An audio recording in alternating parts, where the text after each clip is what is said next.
Hello everyone, and peace of Christ to all of you. I hope my voice is coming good and clear. Please invite your friends and let us do the good job for today.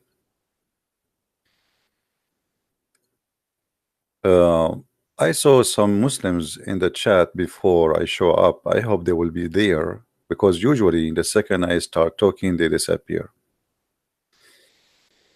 You know, the funny, a Muslim, he posts saying Christianity is white pork religion, have nothing to do with Jesus. White pork. Huh. I don't know. So I'm trying to understand the very smart. I'm really, I think he got that from the Quran. I think he is the same as his God. He took him 2,000 years to come with this idea. Yeah. Anyway, I hope this Abdul is still there listening, so we can talk to him if he's there. My friend, don't talk about color. I think we have a Muslim. Hello?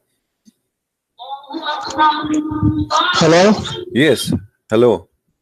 Christian Prince, I wanted to ask you, what are your thoughts about the massacre that happened 2 days ago? Yeah, we can talk about it. What do you think? Like some. You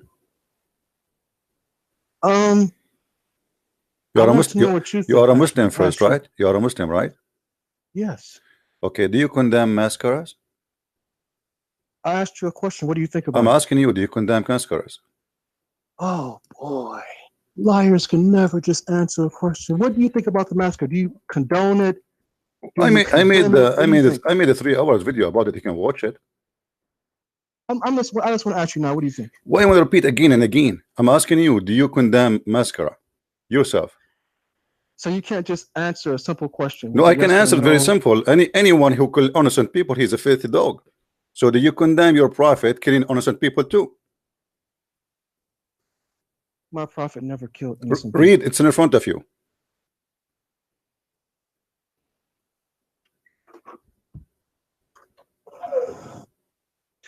So you condemn it. That's all. Do you read it? No, don't run. Don't be a coward. Don't be a coward. Don't be a coward. Be a man. Your prophet is no better than this man. Actually, this man is better than him, because he did not rape the women. He did not rape the children. He did not kill the men when they are watering their camels. So look at your prophet. How come? How dare you to say that I condemn this man only, but you don't condemn all terrorists? Because you are a hypocrite and you are double standard. You are a white supremacist, like you are. No, first of all, I am a Middle Eastern, you donkey. First of all, I am a Middle Eastern, so that I'm not considered white by the white people. So shut up, you donkey, shut up. Secondly, why you don't condemn your prophet killing Arabian? Why you don't condemn your prophet killing Arabian? So you see now, look what happened. Everybody is my witness. Everybody is my witness. You Muslims are double standard people. You have no dignity. You have no dignity. Why you don't condemn your prophet? The prophet who was sent to the Arab and to all of mankind, you reject him. So you're confused. This is not the topic. Don't change the topic. Don't change the topic. Secondly, you're a prophet. He made fun of the black people. You're a prophet. He called Bilal raising head. Don't change the topic. Don't change the topic. Don't change the topic. Potato. You are a potato. You are a potato. You've been fried. Here we go. Shut up. Don't call me again. You coward son of Mut'a. Do you see the coward? Do you condemn massacres? No, you don't. You approve it, and you support it, and you love it.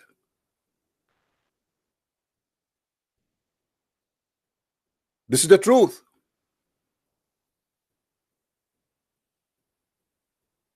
Suddenly he want to talk about the black and white. What do you know about black and white? Your prophet said the shaitan is black. The one who will destroy the Kaaba is black. Even shaitan, when he came to him and he gave him satanic verses, he made himself white so the prophet will believe him. And this is why Muhammad, he called him al-Abyad. Your prophet said in the Quran, chapter 27, verse number 82, that no Muslim will enter heaven unless Allah he make him white.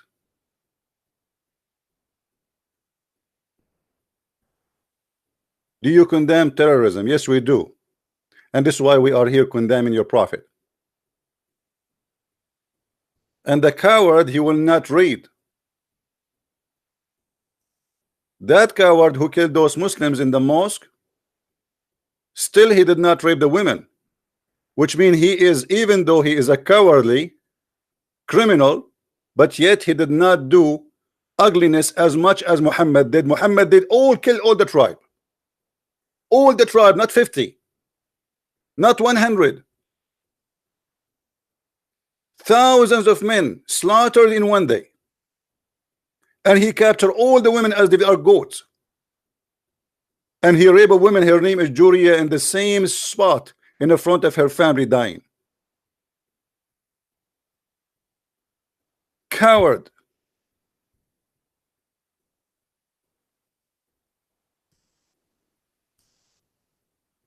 Do you see how we get them busted?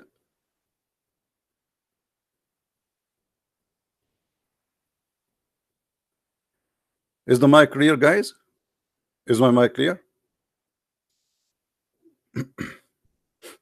A Muslim, he want to school us about terror. When he's a prophet, he said, I've been victorious by terror. So this guy, this guy who commit terror, the fact he is, you know, as he claimed, that because the Muslims are killing, attacking,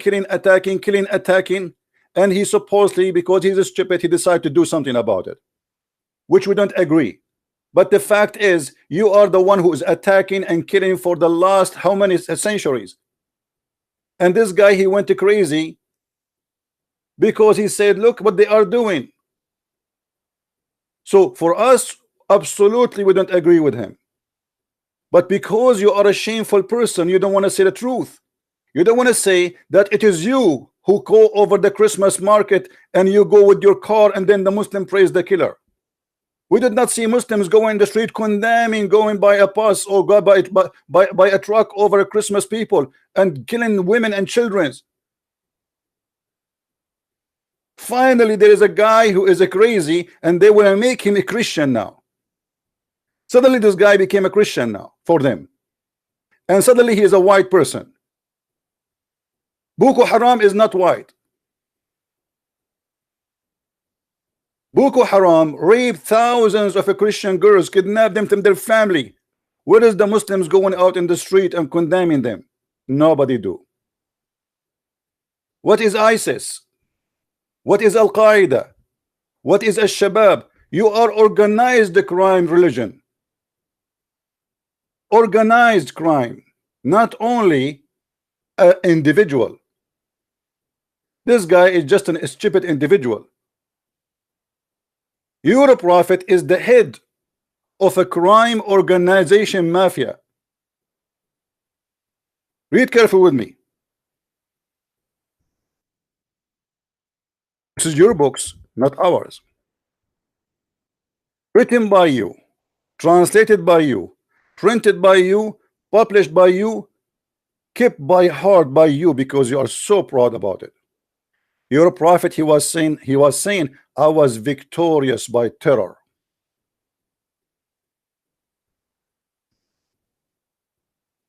Why you don't want to condemn it? Did you notice, guys?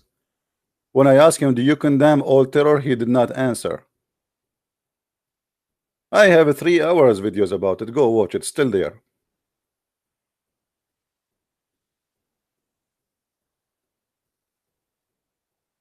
And from the first moment I said we don't accept any of the executions this guy he did. Even if the Muslim is doing terror or killing every day, we will not turn to be terrorists too. Otherwise, killing everybody can kill. If I said actually in the video, I said if I was there and this guy he came inside the mosque shooting people, I will be the first to shoot him. But are you willing to be the first to shoot your prophet when he entered upon people watering their animals, and he raped the women, and he captive the children, took them as slaves forever? No, you will not. Actually, you will join him and you will enjoy it. And this is why you call him your prophet. This is your best example. The best example is a terrorist for you. The worst example for us is a terrorist.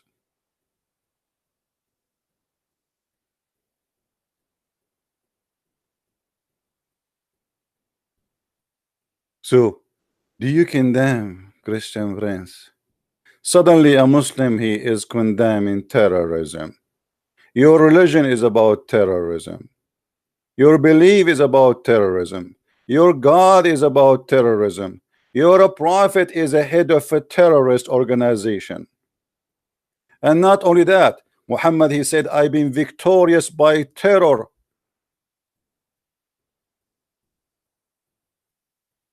And not only that, he said that he terrified people from a distance of a month. Is that me lying? The prophet said, I've been victorious by terror for the distance of a 1 month journey. What does that mean? It's mean when people they hear that Muhammad is coming from a month journey, a month. Look how nice he is. He is the best terrorist ever in history. He is the most cute terrorist, to the point people they get terrified from a distance of a month. Is that me saying that? So you hypocrite, if you really truly refuse terrorism, you should refuse your prophet. But because you are a terrorist yourself, you don't have a problem to terrify people who they are not Muslims, right? But because those are Muslims, nobody have the right to terrify them. For us as a Christian, we condemn all killing. Doesn't matter who do it. To be Christian is to be Christ-like. Christ, he did not kill. To be Christian, to believe and to follow what Christ he said, love your enemy, not to go and take a gun and shoot people praying in the mosque. This is what you do. It's our churches are being burned. It's our cities are being burned. It's our daughters are being kidnapped. If you don't believe me, just type the word Boko Haram, type the word ISIS, type the word Al-Qaeda, type the word Jaysh Muhammad, the army of Muhammad. Type and type and type and see. Just type in the last 24 hours how many people killed in the name of Allah. Just in every 24 hours. How dare you?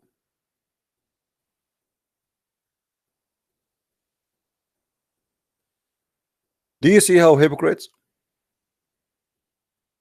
And by the way, I wasn't going to talk about this, but I'm glad you opened this topic, because here we go. We gave your prophet a spanking, and now everybody knows who is the prophet of terror. People don't get terrified when they see Jesus from a distance of a month journey. Do you know why? I think you know why. Because Jesus killed no one. He did not come with a sword to start slicing necks, as the Quran said. Even your Quran said, attack and I will install terror in the heart of the disbelievers.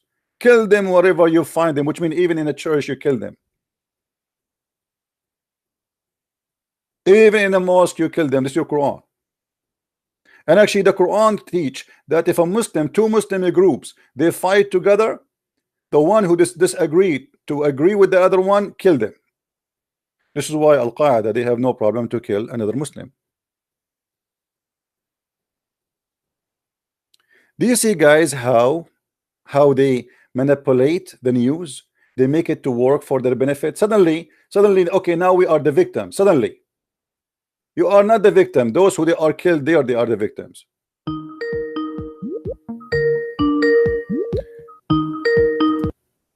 Hello?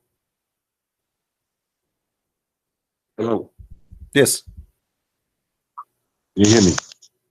I do. Go ahead. Are you a Muslim? Yes, sir. All right. What do you think about your prophet killing innocent people? Okay. Have you ever read Judges? Have you ever what?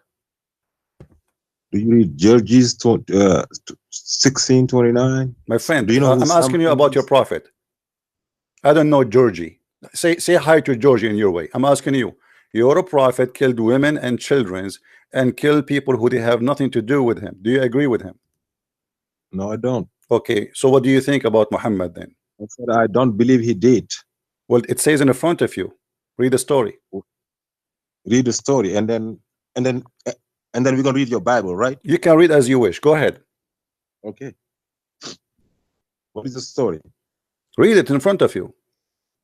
Okay, Bani Musalik. I wrote a letter to Nafi, and Nafi wrote in reply to my letter that the prophet had certainly attacked the Bani Mustalik. I know what this thing is about. Do you know who those people are? Yes, I know who they are. They are Arab tribe. They attacked. They joined the Bani. What do you call them? Yeah, I mean, I'm thinking. Yeah, looking for a name. I know you are looking for a name. You are looking for a story. I'm looking for the tribe of the prophet. The Quraysh. Yeah. Yes. They joined the Quraysh. Okay. Let us say this is true. Okay. You join a group. Hold on, just to show you how stupid what you are saying. Those people, they are watering their animals. They are not attacking their prophet, your prophet. They are. Hold on. They did not attack your prophet. Okay, show me the reference where they attack your prophet. Go ahead, show me the reference. Right now. Show me, yeah, right now. Look, what right next to you? No, I'm about to send it to you. Okay. I hope you're gonna put it up. We will put it up. And even if they attack as you claim, what is the excuse? What is the excuse? What is the excuse? What's the excuse? What kind of a cowardly man he is to attack people when they are unaware without warning? We're gonna see right here. We're gonna see what happens. Give me the reference. Give me the reference so we can laugh together. Okay, I'm about to. Okay. It's not a big deal.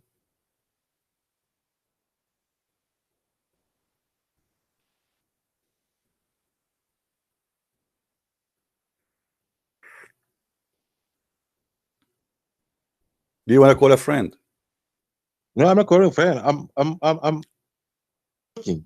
You know, I don't know what he was talking about. I just called. Okay. You know. This is the story. Can you see? I'm on a different phone. I'm researching on a different phone. Can you put in? Can you put in? Just give me the link and stop telling me. Just give it to me. I can give you the link from this phone. See, I don't care. Just give it to me. Hang up and give it to me. Hang up. Hang up and give it to me and call me back. All right.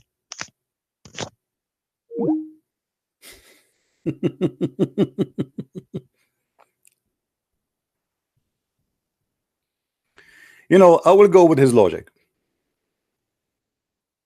If a tribe, according to him, they joined the tribe of Muhammad against him. Have you ever heard of somebody attacking somebody when he is turning his back, unless he is a coward? That is an act of a thief. Even the cowboy, when two men they fight and they are criminals, the criminal will not shoot you unless you have a gun with you. He will not shoot you if you turn your back. He will take a gun. If you have two guns, he will give you one. Even in the old centuries, where people fight by the sword, honorable men, they don't shoot, or sorry, they don't injure a man who don't have a sword with him. They say to him, grab your sword. Grab your sword and fight. Your prophet is a cowardly man who attack people who they are unaware, and you can try as best as you can. Those people are obviously, they are not fighting him. And if they are fighting him, what about you say, okay, I'm coming, hiding in the bushes for them until they are unaware, attacking them, and then he raped the women. took the children as slaves, and killed all the men. All the men were killed. What happened to your reference, Abdul?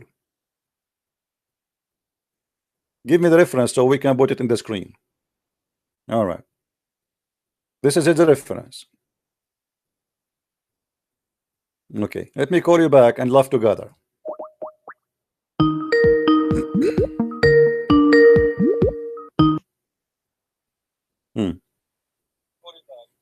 Read with me. This is your reference in the front of me. Yes. What do you want to read? Go ahead, tell me which one. What do you want to read? Hold on, I gotta go back on YouTube on the other phone. On the other thing. Oh, I could even just read it straight up. I want you first to confirm to me that you accept Ibn Ishaq. I'm just telling you, whatever you accept, whatever my friend, do you accept? Hold on, just to show you how coward you are. Do you accept Ibn Ishaq? You are giving the reference. You are giving me a reference. No. Do you accept the story? Do you accept the story? The reference you are giving me. Do you accept it or not? How coward you are? Say yes. I mean, what's wrong with you? Or what I'm asking you? The reference you are giving me. Why would I send you something that I don't accept? Okay, so you accept the book. Do you accept the book? Do you accept the book? Let's read it the same way. No, I want you to say before we start. Do you accept the books? Do you accept the books? Do you accept? Shut up. Shut up. And we will read. Do you accept the books you are sending me? Do you accept? Say yes. Say I accept. Coward potato. First of all, you did not show me what to read. Secondly, you donkey. Secondly, you donkey, you did not show me what to read. Secondly, why you don't say I accept all the books here? I am asking you, what link? Show me where it says. You are laughing like a whore. You are laughing like a whore. Where to read? Tell me, where is the story? Read, you're gonna read. If you want to read, stop acting like a whore. Read where? Read where? Here we go. Read with me. Read with me. What do you want you to read, you donkey? You donkey, where you want me to read? You read it. Go ahead. Hold on. And now, in the front of everybody, you have to accept those books in the front of you. Ibn Ishaq, At-Tabari. I said, shut up and let me go ahead. Read. Let us laugh. Read. And now now you will reject what you gave me. You will reject what you gave me. You yourself, you will say I don't accept it. Go ahead, read.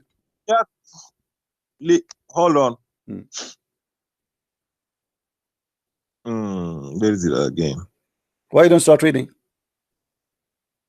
I gotta go back to my screen. Yours is too small. I can zoom in YouTube. So I gotta go back to mine so I can zoom it in. I can zoom it in yours in YouTube. Yes.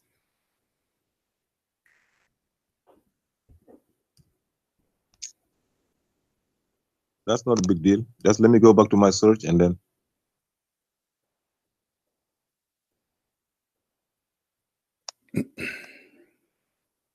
You don't want to read it. You read it. So let us laugh. I can go back to my. I think how to send you a message. How to go back to your message. I think I sent you. How am I going to go back to the link I sent you? Are you stupid or what? The link is in your phone. Open it and read it. Is it in your phone? Is it you who sent it to me? You do not know how. You don't even know how to open the link you sent me. Hold on. Just hold on, brother. I am not your brother. Just showing that you're a liar, bro. You are the liar. You are a guy who follow a man. He says if a man have orgasm first, the baby will be a boy. Obviously, he's a liar. That's not a debate here, okay? Yeah, but he's a liar. The man who says that the sun set in the murky water is a liar, and you follow him. Yes. Okay. The man who said that he will give you an endless penis, he is a liar. Now read for us the story. Or what it says here. Let me show you. Let me make it short. Let's make it short. You are slow, stupid like your prophet. Let us read it short. It says here that he heard that Bani al-Mustaliq, they are gathering. Hold on. Look, let me read, because you are not going to read. It's going to take you forever. The apostle receiving news. The apostle receiving news. Shut up, son of Mut'ah. Shut up. Get lost. You don't want to read it. I'm waiting for 15 minutes. The prophet receiving news that Bani al-Mustaliq were gathering together. Where is the reference? Show me the reference. This is the book of Ibn Ishaq. There is nowhere it says the story. Secondly, if I receive news that they are gathering, how come they are not gathering? Have you ever heard of people they are gathering to attack and they are watering their animals? This is just a book saying there's no reference of anything. What is the story? The prophet he heard. Where is the story? Hear the story.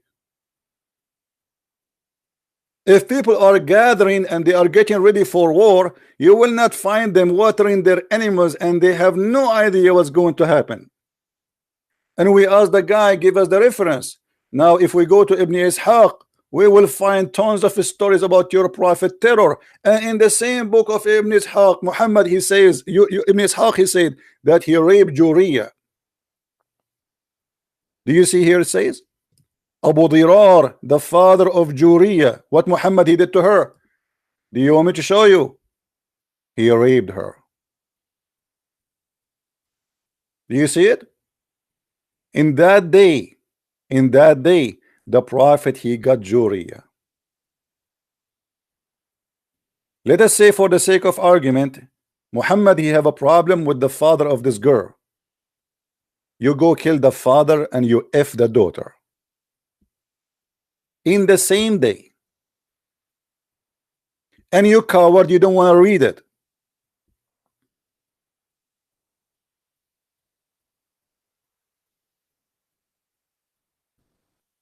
And after he killed all the men, he divide the children like goats. They never attack him. They never had war with him. And remember here, we are reading only the story side of the terrorist, which means those poor people are dead, they are gone. Muhammad he demolished them. One side of the story written by the Muslims, transformed by the Muslims, translated by the Muslims. Yes, Abdul. Okay. So okay. So out there, they was plotting. If that's a lie. That's a lie. Prove it. Prove it. Prove it. Prove it. Prove it. Here we go. If they are plotting, they will not be busy watering they will be preparing an army. They will not be busy watering their animals. What is the army? What is the army? Hold on. What is the army? What is the army? What is the army? They didn't water no animals. Hold on. They are watering animals. Read it carefully. The story in front of you. The story in front of you. Stop lying. And this is Sahih al-Bukhari, not Ibn Ishaq, stupid Ibn Ishaq. Read with me. Got freed. Okay. They all got freed. They all got freed. Hold on, hold on, hold on, hold on, hold on. He killed all the men. What do you mean he get the freed? No, you're a liar. Read the story in front of you. Read the story in front of you. Read it. Read it. Yes. Okay, read it. Go ahead. Yes. They're fighting. He said men were killed and their women, men were killed. They're fighting men. They're fighting men.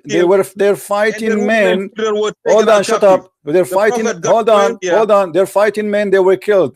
They're fighting men. They're killed. Correct? Yes. Okay. So any man. Okay, hold on. So any man who tried to defend, they killed him. Correct. So who is left? All the men. They will defend. If you are a man, are you saying to me that there's men they don't defend? Okay. Okay. Hold on. It says here that they're fighting men. They were killed, and the women and the children they were captive. Muhammad he freed the men or he freed the captives later?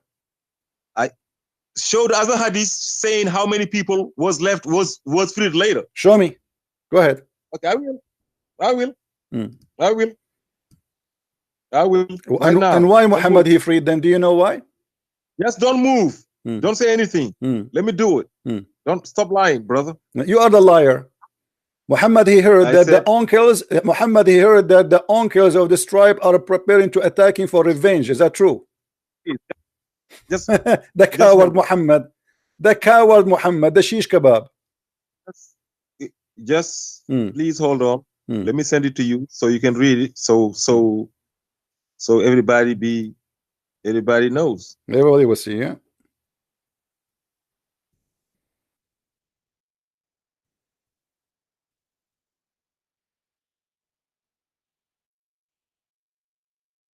That's it. Right here. I will copy that. I will send it to Christian liar. You are a liar, son of Muta. You prove it every day. Where is it at? Hmm. Okay, I gotta hang up to be able to send it to you. Okay, send it. Okay, hang up, please. Hang up. You don't know how to hang up too. The coward, he killed all the tribes, he kept the little children, and he took all the women. And then later he heard and he learned that the Arabian tribes, who they are relative to this tribe, they are getting ready to attack him back.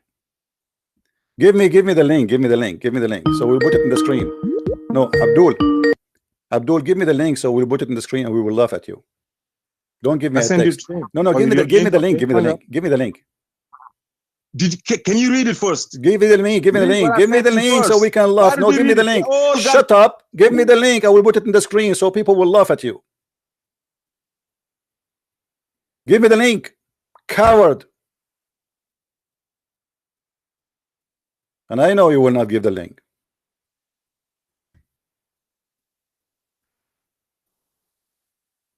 Give the link.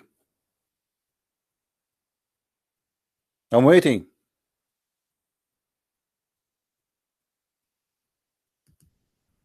Muhammad the filthy, to avoid revenge of the tribe who he slaughtered them, he told this woman, okay, you know what, I raped you, yes, I killed your tribe, yes, but what if I marry you and I release the rest of the slaves I took? And that is to avoid the revenge.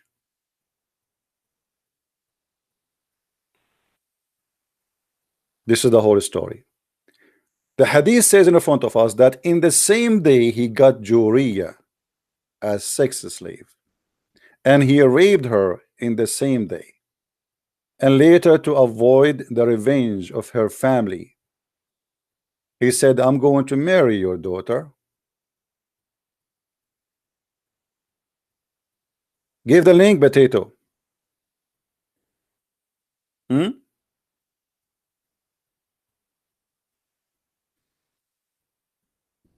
You see, as long as he will not give the link, let me show you what he posted for me in Skype. The reason he don't want to give the link because he's ashamed of it. Look, this is his post. Invasion of Bani al-Mustaliq. He's copying from Wikipedia, the donkey. It says, the family were taken as captive were 200. The family were taken as captives. 200 camels, 5,000 sheep, and a huge quantity of household goods were taken as booty. The household goods were sold on auction to the higher bidder.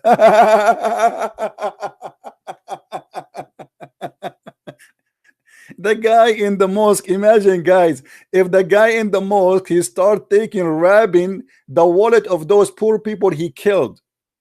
Imagine if this Australian guy, he attacked the mosque and he start taking their wallet. And then, okay, Abdul. Yeah, I can send you the link. Did you see what you sent me? I said I send you the link. Did you see? Did you read? Did you read what you sent me? I said, Abdul, did you read what you sent me? Did you read what you sent me? What do you want, brother? Abdul, I am not your brother. You just exposed. You just exposed. You're a prophet.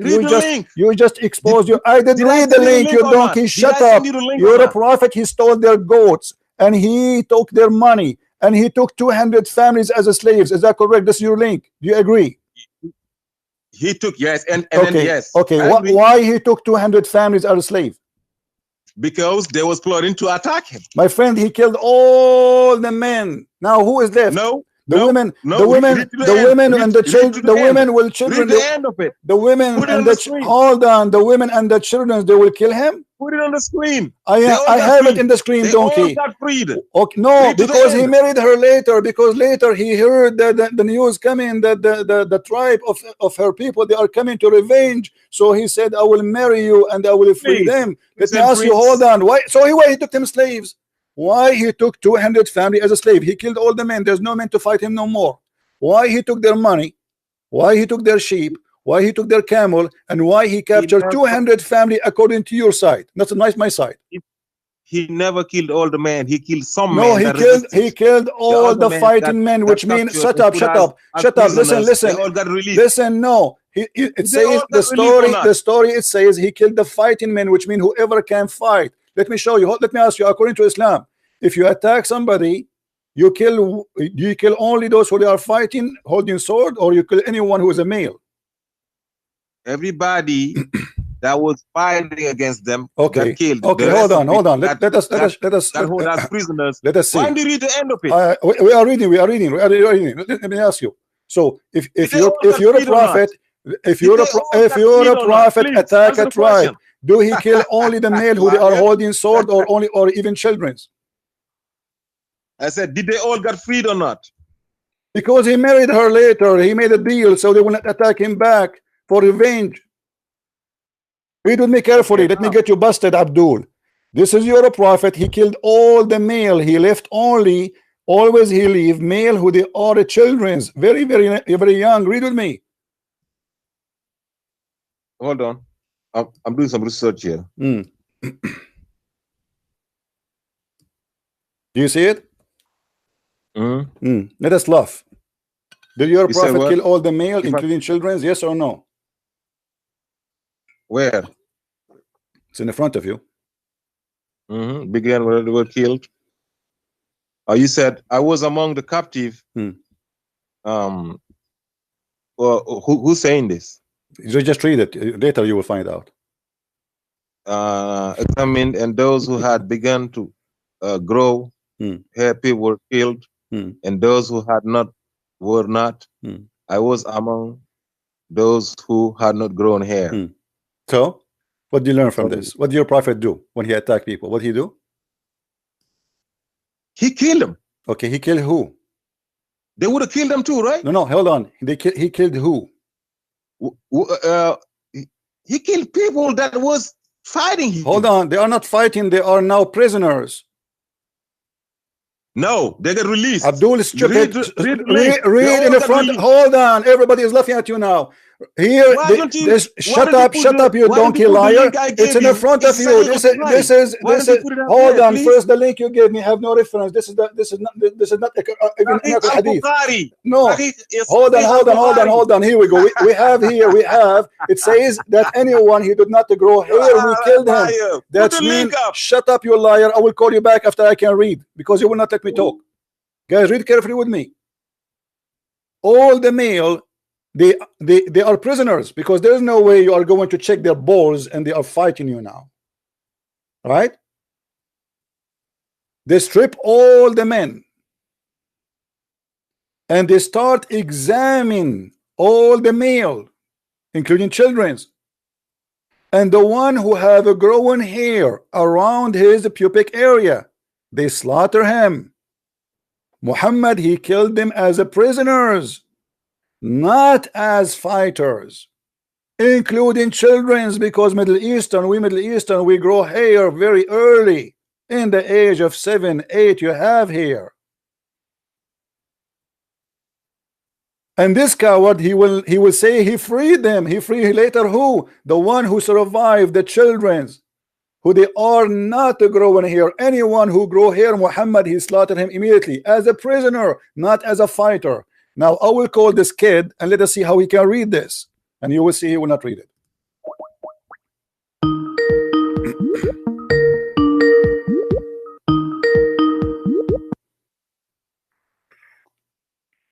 So those are prisoners or not?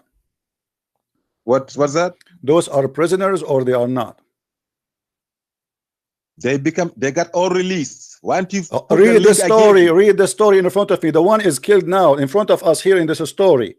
He killed I them as a said that shut put up, the shut link. up, liar. I will Don't give tell you a me. link. I give you a I'm link. asking you. Please So put the now he link killed. up, Okay, bro. so let us make it short. And He show killed that he everybody killed get released, all please. who grow hair around their private part. Do you agree? 200 people Do you got agree? released. Do you agree? 200 Do you people got agree? released. Do you agree? Who Show care? it. Who care? But he killed thousands. Who care? Now I'm asking you. So do you, Okay, so you're saying to me your never prophet killed is a good. thousands. Okay, hold on, Did hold they get on. released So or you not? are saying to me your prophet, he killed thousands of them and he released 200.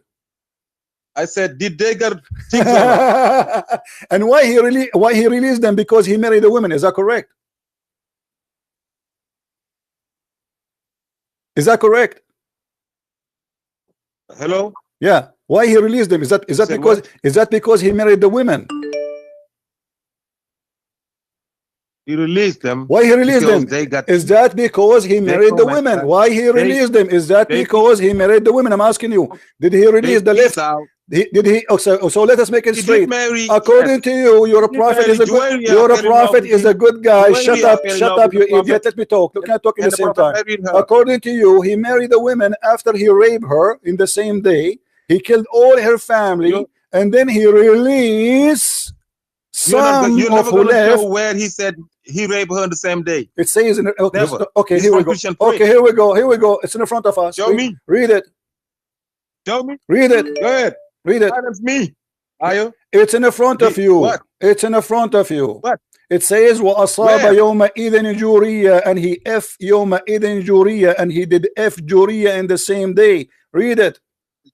No, they fighting. He said they was fighting man would look at him fight. He moving it. He moving it. He moving the translation. Stupid. It's in the front of you, and he got in the same. This is your translation. You see the coward. You see the coward. Do you speak Arabic? I show it to you even in Arabic, but you don't know Arabic, right? You don't know Arabic, right? You do not know Arabic. Okay, so your prophet he F Juriya. Does it say? Did he say Mary Juriya? It says he F Juriya. Does it say answer? Does it say he F Juriya or he married Juriya? Did he marry her? On that day. In that day he married her. Ibn Umar hold him the above narration. That's it. Read. He never said read. And the prophet he got Juriya in that day. You are a liar. You are a liar, Abdul, and you got busted. It says in Arabic, وَقَدْ أَصَابَ يَوْمَئِذٍ جُورِيَّةً and he F Juriya in the same day. Here we go in the front of your eyes, you coward. He F her. The same as he did to Safiya. The same as he did to many women. He F them in the same day, and even when he F Safiya, he have a guard in his tent. Do you want to show you the reference too? Okay, now can you do you want to put so now listen, no, hold on. We will not go anywhere. Hold on. Why you want to jump? You're a prophet. When he attack a tribe, what he do? He take the prisoners and then he strip them and then he examine their pubic area. Any person who is growing little hair around his penis, he kill him. Is that correct? I'm telling you, he killed a man. This is not the question. This is not the question. Those are not prison. Stop being a liar. Those are the prisoners. Those are the prisoners. And even the Quran says so. Do you want to show you the Quran? Are you accusing the Quran? Are you accusing the Quran to be lying? The Quran speak about that, you liar. What do you want to say? Why don't you put a link out there, please? I have the link. I showed the link. Here we go. It says here, the prophet is not allowed to take a prisoner because he should kill them. Read it. This is Quran. Judges. Hold on. I got to go back to YouTube on YouTube. I was out. Judges. Just remember to put Judges 16:29 on the read chapter 8 verse number 67. It says it's not allowed for the prophet to take a prisoner until he slaughter. Does it say that? Hold on. I'm going back to you. I gotta go back to your nice commercials. Want to take those commercials down? But just read it. Stop lying. Does it say the prophet is not allowed to take a captive? He have to slaughter them. Yes or no? Or this is a weak Quran? What verse is that? I don't care. I'm not going to tell you. I thought you know the Quran. I thought you are a person who is going to call me and to school me, and now you are being screwed. So are you telling me? Are you telling me? Are you telling me, Abdul, that you are a person who called Christian Prince to get him busted, but you do not know about this verse in your Quran? Oh, I know my Quran, but I don't know the verse numbers. But you never heard of it. Are you? This is what you are saying to me. I don't know where it is. Have you ever heard of this verse before? Have you ever heard of this verse? Have you ever heard of this verse before? Yes. Okay, so how come you do not know where it is? There is 6,000 plus. I don't care. Okay, so now as long you know where it is, as long you know it, I don't care where it is. Now you answer me. I will tell you later where it is. Now answer me. What you were lying to me, saying to me, oh, the prophet, he don't kill prisoners. You were lying, saying the prophet don't kill prisoners. You liar. Everybody heard you. The Quran, this is Quran saying it is not for a prophet to take prisoners. You coward. You are the coward. Did Muhammad kill prisoners? Yes or no? I said, give me the verse number. I am giving you the verse number. It's verse number 67, you donkey. It's in the front of you. Yeah. What chapter? I will not tell you. It's a secret for later because I'm going to get you busted more. Secret for later. Yeah, okay, secret for later. This is your Quran. This is here. Just shut up. Shut up. You know, let me read. Let me read, and I will call you after 2 minutes. Guys, look at this donkey. He is saying that the prophet don't kill prisoners. Proven to us, not only he is a liar, he is an ignorant. He do not know. He never heard this verse before. I assure you, he never heard of this verse before. Okay, surah number 8. So you search in Google. You search in Google, and you found it. You search in Google, and you found it. Thanks to Google. Okay. Google. I got my Quran here. All right. Okay. So now you got your Quran there, right? Okay. Okay. Go ahead. I got my book of Quran. Okay. I know Google. I couldn't be in there. That's why I took my Quran out. Okay. So why? Yes. So why you lie to me? Google. Why you lie to me? You say is that the prophet don't kill a prisoner. Shall acquire captive unless he participate in a fight. This is what it says. If you do not participate in a fight, you cannot be taken as captive. Do you want me to show you the interpretation? Hold on, everybody, hold on a second. Hold on, potato. What interpretation? What interpretation? Shut up, son of Muta. Shut up. What? Shut up. I will call you back. What interpretation you like me to show you so I can get you busted? Choose one. I will call you back now. Why are you lying, bro? Hold on. Everybody will see who's lying. What interpretation you like me to show you about this verse? I said I am reading here. Don't tell me I am saying you are a donkey. You do not know how to read. Tell me the interpretation, and the interpretation will get you busted. What interpretation you want? Rashad Khalifa. Rashad Khalifa is not a Muslim, you idiot. Now you're gonna judge who is Muslim and who is not. Yes, he's not a Muslim. That's why the Muslims killed him.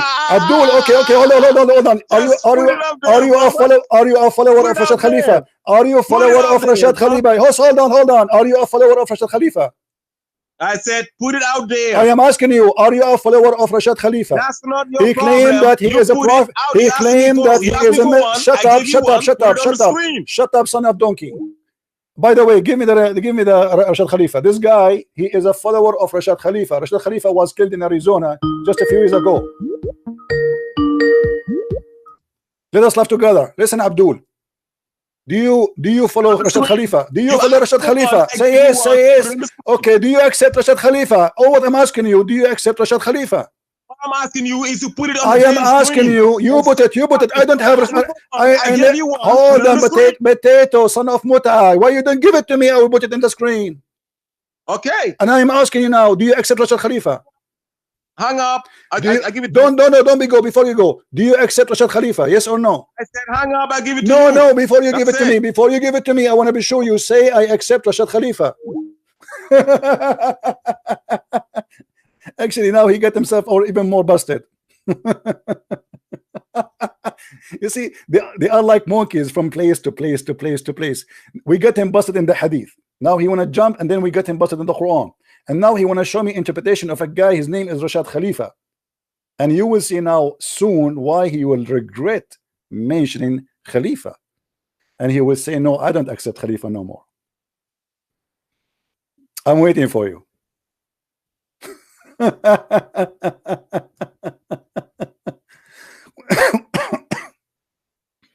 Rashad Khalifa, brother. Rashad Khalifa. I hope I will not lose my voice from screaming.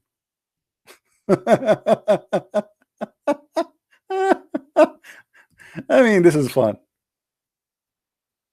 This is really, really fun. Rashad Khalifa, huh?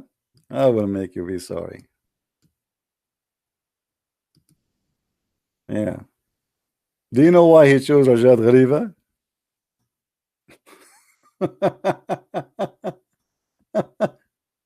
Rashad Khalifa, brother. Rashad Khalifa is my messenger. I am not a Muslim no more. I am a follower of Rashad Khalifa. Yeah, let's see. I'm waiting for you, Abdul.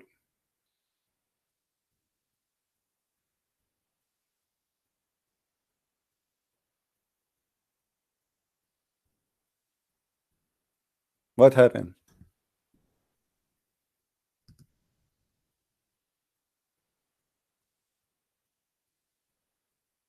Hmm?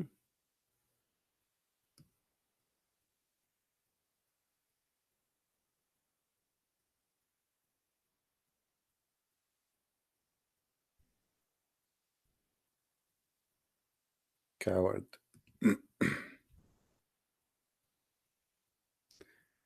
Cowardly people.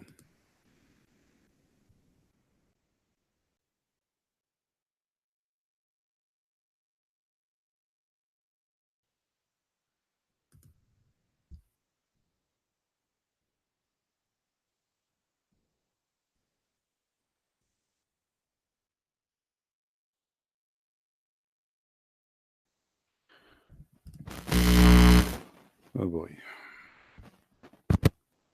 Let us go and see some interpretation to get this Abdul busted. Sorry, my mic is making a noise. I apologize.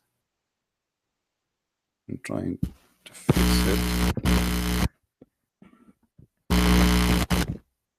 Uh-oh. The chain of line. You know the chain of line? Islam is a chain of line. All the point is to make their prophet not a terrorist. We showed them how he killed the children, how he killed all male, including prisoners. He did not take them really as captives. The captives only the one who stayed as a children. And later he free after he married the women to avoid an attack as revenge.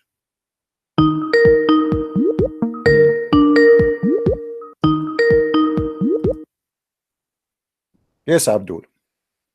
Yeah, put a link out there. Okay. Let me read it. Before we read it, I want to ask you, please. Do you accept Rashad Khalifa? Say yes. You don't have to ask me shit. No. I will ask you shit. I will ask you shit. We are talking about shit. Before I show it, why you don't say why you don't say okay? Why you don't say I accept Rashad Khalifa? Say yes. I am whether I'm Ahmadi, I'm a Shia. I don't care. I don't care who you are. I am asking. No, you are not a Muslim. You are not a Muslim. You are not a Muslim. If you are a Muslim, okay, as long you are a Muslim, shut up, you donkey. We cannot talk in the same time. I am asking you, do you accept Rashad Khalifa? Yes or no? Do you accept Rashad Khalifa teaching? Do you accept Rashad Khalifa teaching? You donkey, when you show me Rashad Khalifa, that's mean you accept Rashad. Shut up, you donkey, son of Muta. You are a coward. He will not say. Do you know why? Because Rashad Khalifa, he claimed that he is the messenger of Allah. And not only that, Rashad Khalifa, he took verses from the Quran to prove that the Quran is corrupt, the Quran we have today. This is why this coward, he will not say, I accept Rashad Khalifa. Now here, this is the chapter you gave me, and everybody will love. Interpretation of Rashad Khalifa.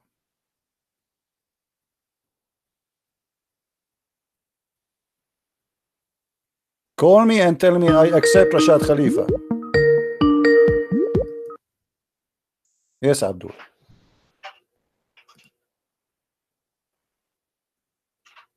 Hello. CP. Yes, Abdul.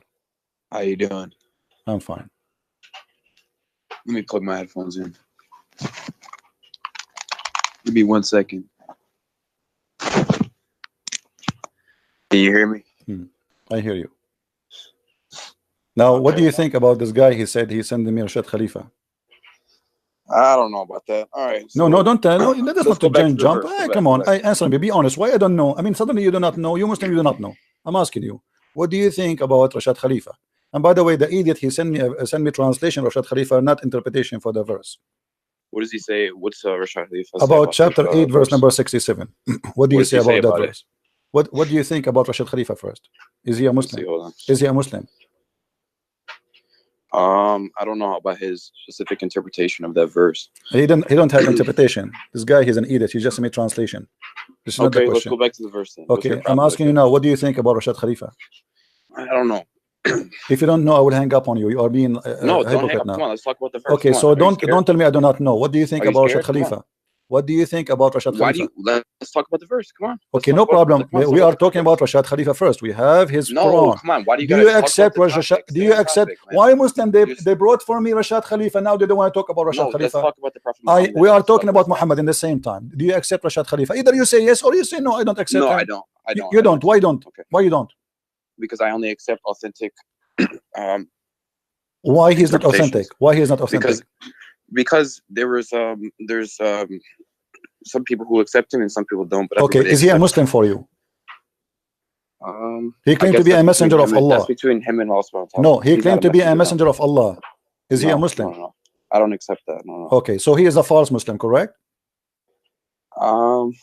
I can't say. I'm not Allah subhanahu wa ta'ala. Okay, you are not Allah subhanahu wa ta'ala. Okay, so your brother, he was trying to fool us saying Rashad Khalifa. Now, we go to the verse, no problem. Okay. The verse in the front of us, chapter 8, verse number 67. What do you say about it?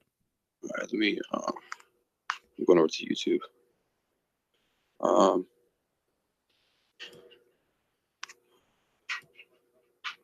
So you see, your brother was lying to us, trying to avoid answering the questions. Okay, so it is not for any prophet to have captives until he hath made slaughter in the land. He desired the lure of his world, and Allah desireth for you the hereafter. Okay. What is this verse about? So that means that you cannot just go and take captives unless that there was a war or there was a battle that had some meaning. So you can't just go to a town and take captives. This is according to who interpretation?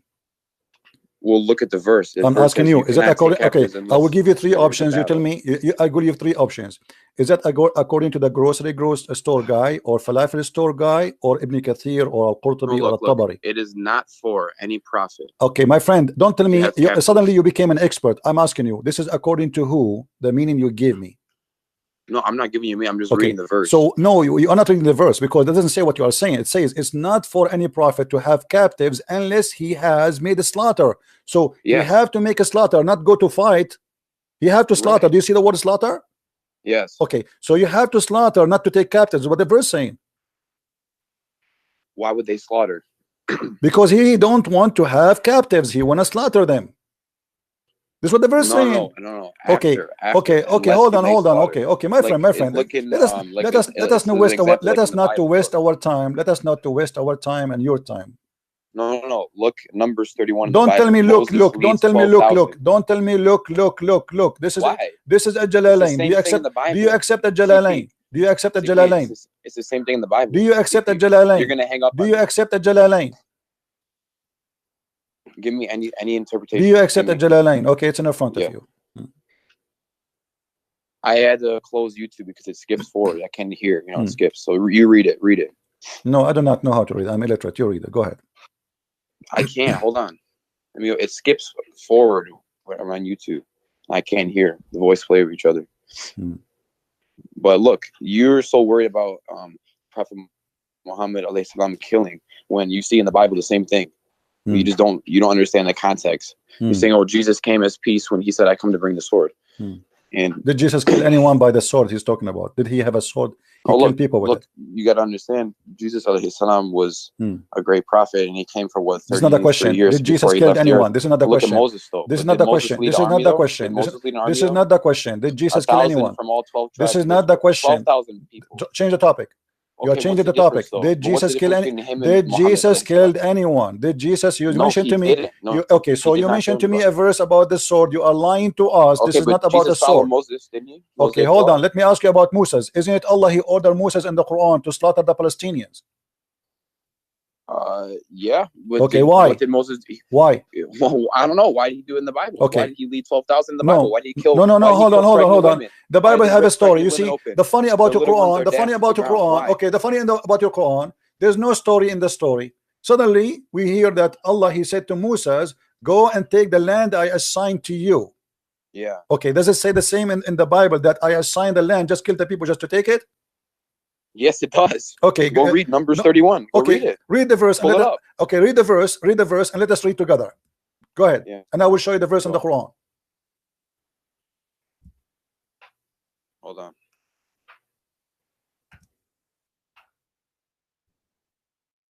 Behind one second.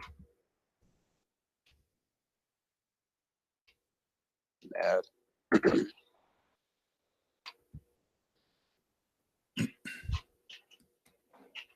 Okay. Give me the verse you are talking about, please. Numbers 31. I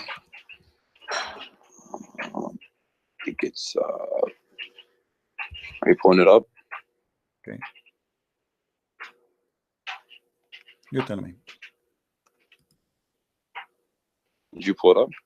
No, you tell me where. I don't know. You tell me. I'm learning from you. Okay, hold on. Go ahead. Hold on. Yeah. Right here. Okay, Numbers 31. Pull up Numbers read 31. verse number 1. Go. Read verse number 1. You want me to read it to you? Yeah, read verse number 1. The Lord said to Moses, "Take vengeance on the Midianites for the Israelites. After that, you'll be gathered to your people." Because so of what they did. Because of what they did. Okay. Okay. So so they are attacking them first. Hold on. You see here the line. You see here the line in the Quran. The I story. didn't even say anything. The Quran is a different story. So don't okay, mention. let's read what happened. No. You said it's the same. You said it's the same. It's not the same. Go to verse number 7. Okay, yes, hold on. Because of what they did to the Israeli. What they did to the Israeli. Okay, good. They were mean. What? No, they are mean only. Moses. Okay. Moses didn't turn. My friend, hold on. Okay, so let us make it straight. Moses is a person who came and he told them that God told me eye for an eye. Is that true? Yeah. Okay. Yes. Now Muhammad is attacking people who did not attack him. Is that true? I would say that's not true. Are you sure? I'm sure. Okay, when you're a prophet, he sent a letter to the can we finish the verse? Hold on. We'll Yeah. Okay, you see, first of all, why we are jumping here and there all over? Why we don't? You're jumping now. Why you don't want to read? Okay, why you don't want to read the interpretation? Read the interpretation. The verse we are I will talking about. In 1 second. You call me to read the interpretation, and you are refusing. Why? Come on, I'm not refusing. Okay, read it. This is Tafsir al-Jalalain. This is Tafsir al-Jalalain in front of us. Go ahead. Okay. Hold on. A minute behind now. I was on Google. Okay. Following was revealed when they ransomed those taken captive. Father, it is not for a prophet to have until he has made slaughter in the land, fighting disbelievers. You desire to transmit things. Okay. So both of you and the one who called before you. Hold on. Let me make my comment. Yeah. So both of you, the one who called before you and you were lying to us about the meaning of the verse. How did I lie? What did I say? Because you said it's not for a prophet to take captives until he go in a fight. But this is what the verse is saying. The verse saying that you should not accept them to be captives. You have to slaughter them. You should not take them a captive and later you exchange them for ransom. Set them free. What's set them free here? It says he refused to set them free. People, they are asking, Afterward. we can listen. It's in front of you. People, they say, okay, we can ask for ransom. The Muslim, they said to Muhammad, we can ask for ransom for those captives. Muhammad, he said, no, we kill them. And he gave a verse to himself from Allah. And set them free afterward, either by grace. Where he freed them? Where it says, read, my friend, read with me carefully. Yeah.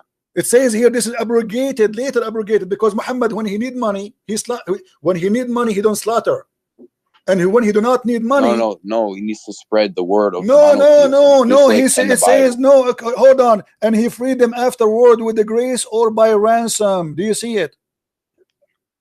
Yeah. Okay, so your prophet is the same as ISIS. He asked for ransom when he need money. No, by grace. Okay, hold on. Okay, yeah, by grace, because if they convert to Islam.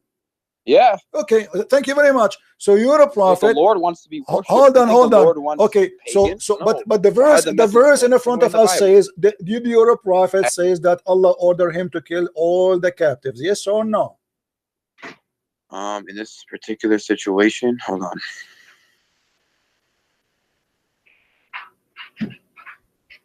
Not everyone, because they had the captives. Look, some were My set friend, free he by killed the grace. Look. captives. This is what it says. He don't want to take the Muslim. They are saying we can make money from this. Muhammad, he said to them, Muhammad always he used Allah as a puppet.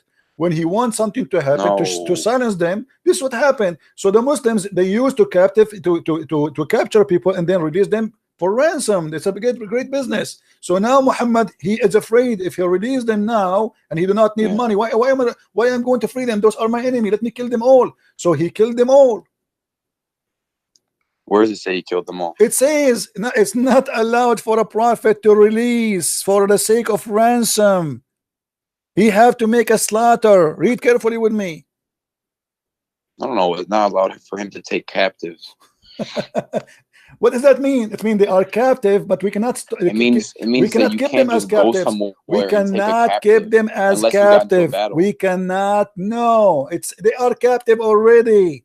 It says the following What do you was mean? revealed. Read, my friend. Read. When they ransomed those taken captive. Do you see they are already captive? So when they ransomed those who they are taking captive at Badr, it is not for any prophet to have to take ransom until he slaughter. It's not time for ransom now. Now it's time to slaughter only. So we slaughter them all.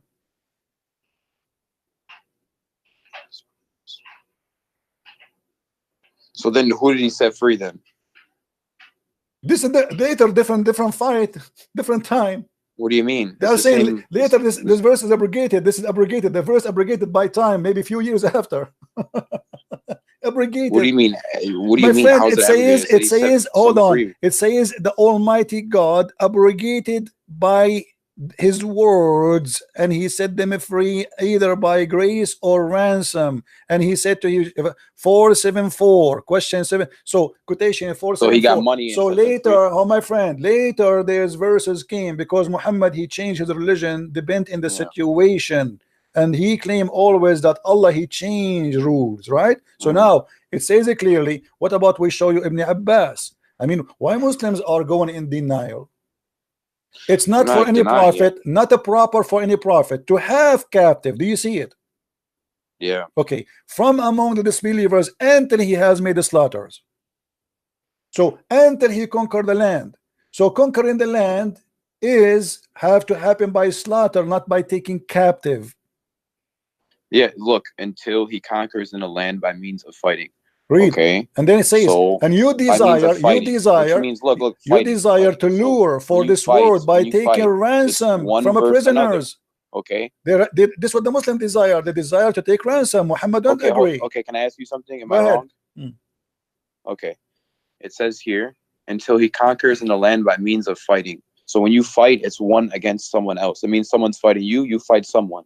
So until that happens, you can't take any captives. Meaning I can't just go somewhere in a town that's innocent and go take innocent captives. That's a lie, my friend. Someone's gonna fight me. That's my friend. That's my friend. That's my friend. That's a lie. They are already captive. They are already captive. My friend, why you don't read? Are you blind? It says clearly. It is not a proper. It's not a proper for a prophet.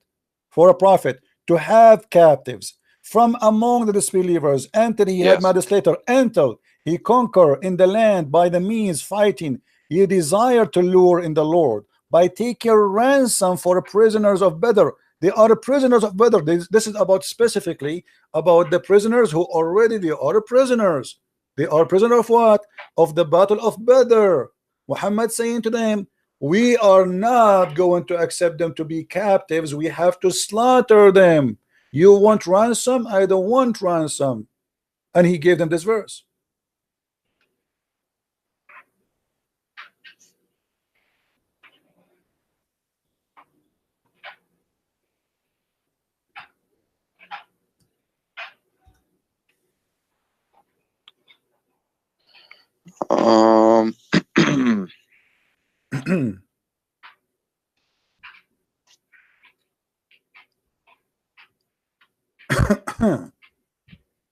I think that you're misinterpreting the beginning a little bit.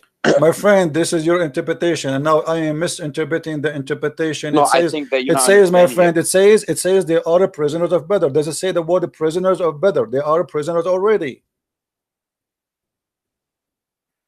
by taking ransoms. Yeah. They are prisoners already. Let me ask you, after your prophet, he Look, ye desire the okay. lure of this Let us world by prove taking something. ransoms Let us from the prove prisons of something. brother. Did your prophet? There is any story clearly saying that the prophet he killed his prisoners? Is there a story of that? Hmm. Pull it up. No, I'm asking Just you. pull it I'm up. asking you if there's any stories, like, to make it more clear for you. If there's any story says your prophet he killed his prisoners. It wouldn't be anything that was worse or in greater magnitude than the Bible, because Prophet Muhammad alayhi salam was the same prophet, the same God. So it wouldn't be anything yeah, the worse. same prophet, the same God who kisses stones, right? Now let us read together. No, If this is, that's like saying hold I on, bow hold to on, the hold wall on. in front of Is that your or the prophet or ground, this is my prophet? know? Is that your prophet? Read carefully. Hold on, it's loading. 1 second.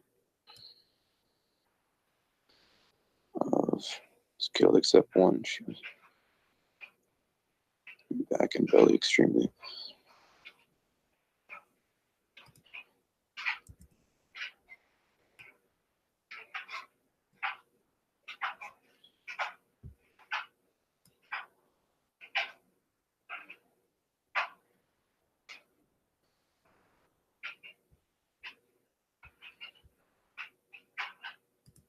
I did a new act, she said.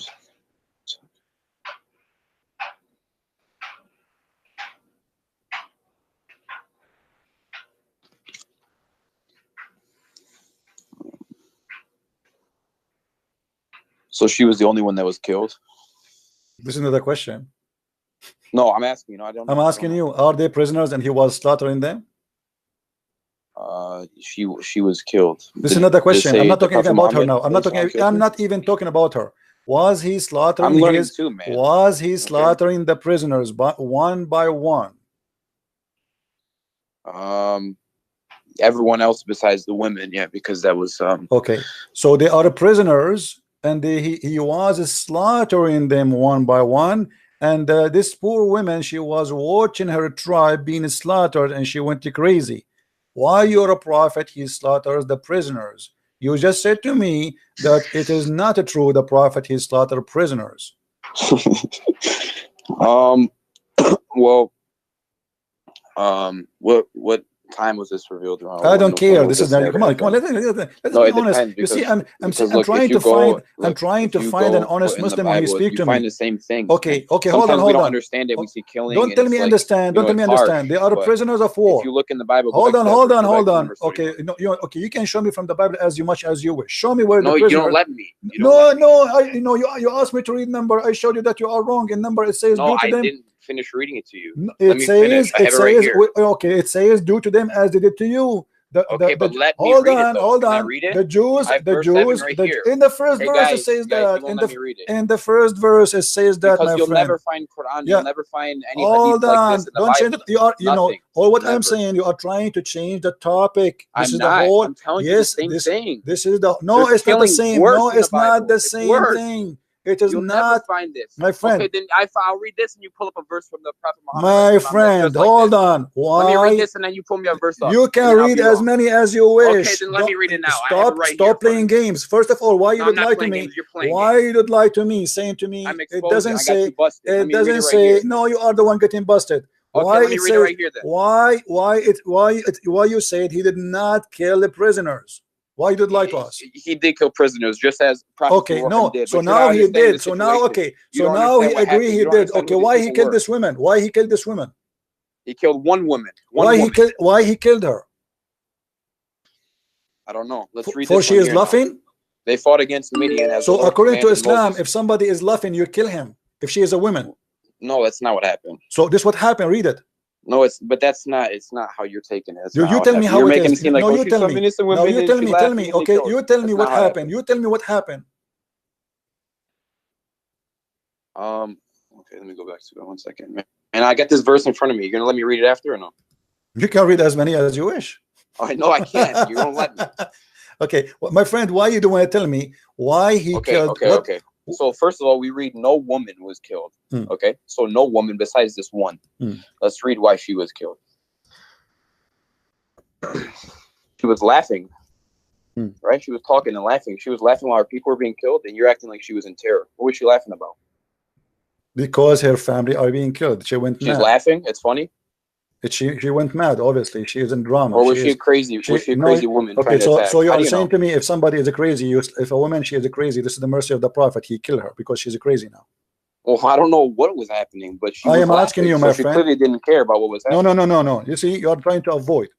I'm not avoiding. Okay, so why he killed her? I'm asking you why he killed her. Why he killed her? What she did? Okay. A man called her name. Where is so and so? She said.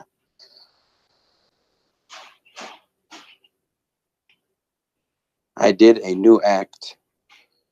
What is that supposed to mean? She said. The man took her and beheaded her. Who's beheading her here? A Muslim. One of the companions of Muhammad, the Holy Prophet Muhammad and his holy companions. Alayhi salatu wassalam.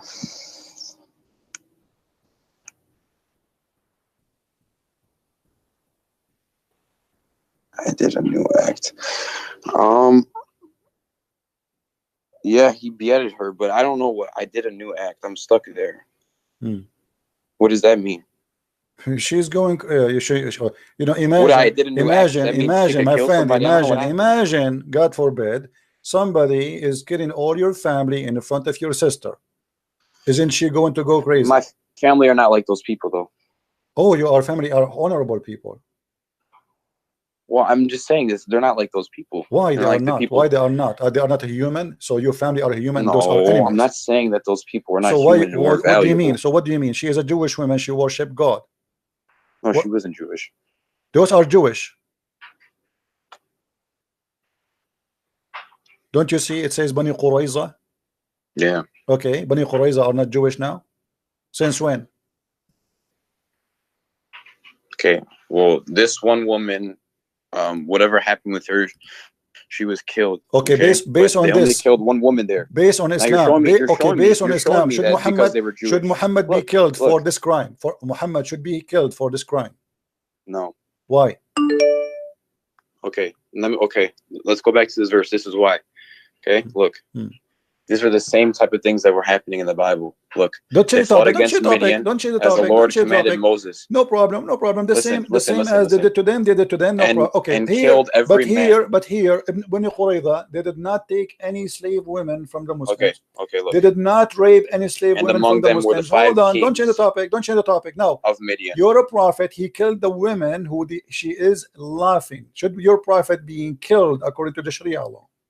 No. Okay, isn't it you Muslims who says to us that the Quran says that if a man he killed an innocent person, he should be killed? She was an innocent. No, why she's not innocent? Why she is not? Why she is not? Because she was killed. That's why. Why she's not innocent? Muslims don't kill because the Muslims don't kill innocent people, and she was killed, so she wasn't innocent. Here we go. But you don't believe. But you don't believe it. Hold on. So you are saying to me, if somebody don't believe in Muhammad, he is not innocent, and we should slaughter him. What is it? No, you just say it. I'm just saying that woman that was killed, she was not innocent. Why she's not innocent? I'm asking you why she's not. Because she did a new act. That's what she said. Then you actually laugh. Huh? Then you actually laugh. No, that's not what it means. No. Let's go. Come on, let's go to the Bible. No, let me read it. Listen. No, you are trying to. Why you not? You said I can read I it. answer you about the Bible. You are trying just to escape. You are desperately. No. You are trying to escape. You are trying to escape. Okay, so you want to. Okay, hold on. You are saying to me. Okay, let me ask you. Do you believe in the Bible or in the Quran? Of course, I believe in the Bible, but I don't believe in the man-made parts of the Bible. No. Okay, no. I want to ask you. Be honest with me. Either you say I believe in the whole Bible, or you say I don't. Either the Bible is not accepted or accepted. Do you accept the Bible? That's not true. There's some parts in the Bible where you can clearly see that it came from the Lord. Okay, hold on. Who is you to decide which is the part which is not? Well, Like you Christians say, you have the Holy Spirit. Which one? Do you have? the one Do you true have the God Holy that guides Spirit? me. You have the Holy Spirit. So You have the Holy Spirit. I have So- the one true God that guides Okay, me. so how Muhammad did not recognize the satanic verses? Then you look like you are better than your prophet. Well, Muhammad, he received there's satanic strong verses. evidence saying that those satanic verses Hold never on. happened, and that was a later invention. No, There's hold strong on. evidence for it. You just said Just to like me. you're going to give me You evidence just that they're said to real, me. I You can give just you evidence said that they're to not me. real. You see, hold on. You just said to me. You can recognize what is true in the Bible, what is not. Yeah, but you have no proof that that even happened because there's strong evidence that that was a later invention. What do you that mean? Never even happened. What do you mean not happen? What does not happen? Those verses. I know what you're talking about. So the Strong Quran is evidence lying. to say it So never even the happened. Quran lying. Huh? So the Quran is lying. No, it's not. How come? The Quran is saying Allah will delete what shaitan he throw. If shaitan he throw nothing, Allah will delete what? Wait, say it. What? Allah said. Oh, what are you talking about? I'm sorry. I thought You said to me that this is nothing. The satanic verses never happened. So Allah will delete something never happened. Pull it up on the screen.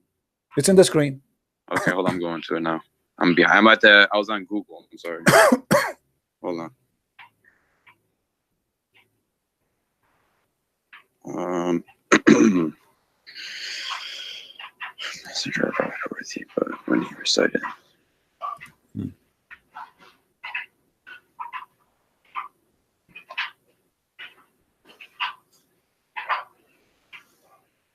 Okay. Never sent we a messenger or a prophet before thee, but when he recited the message, Satan proposed opposition in respect of that which recited thereof. So do you know what that means? No, I do not know. You tell me. So never sent we a messenger. So never has God sent a messenger or a prophet before thee. But when he recited the message, so when he recited the message of God, Satan proposed opposition, meaning right after the message came, Satan came and he tempted. And he tempted. What he tempted? What does that mean? Explain to me.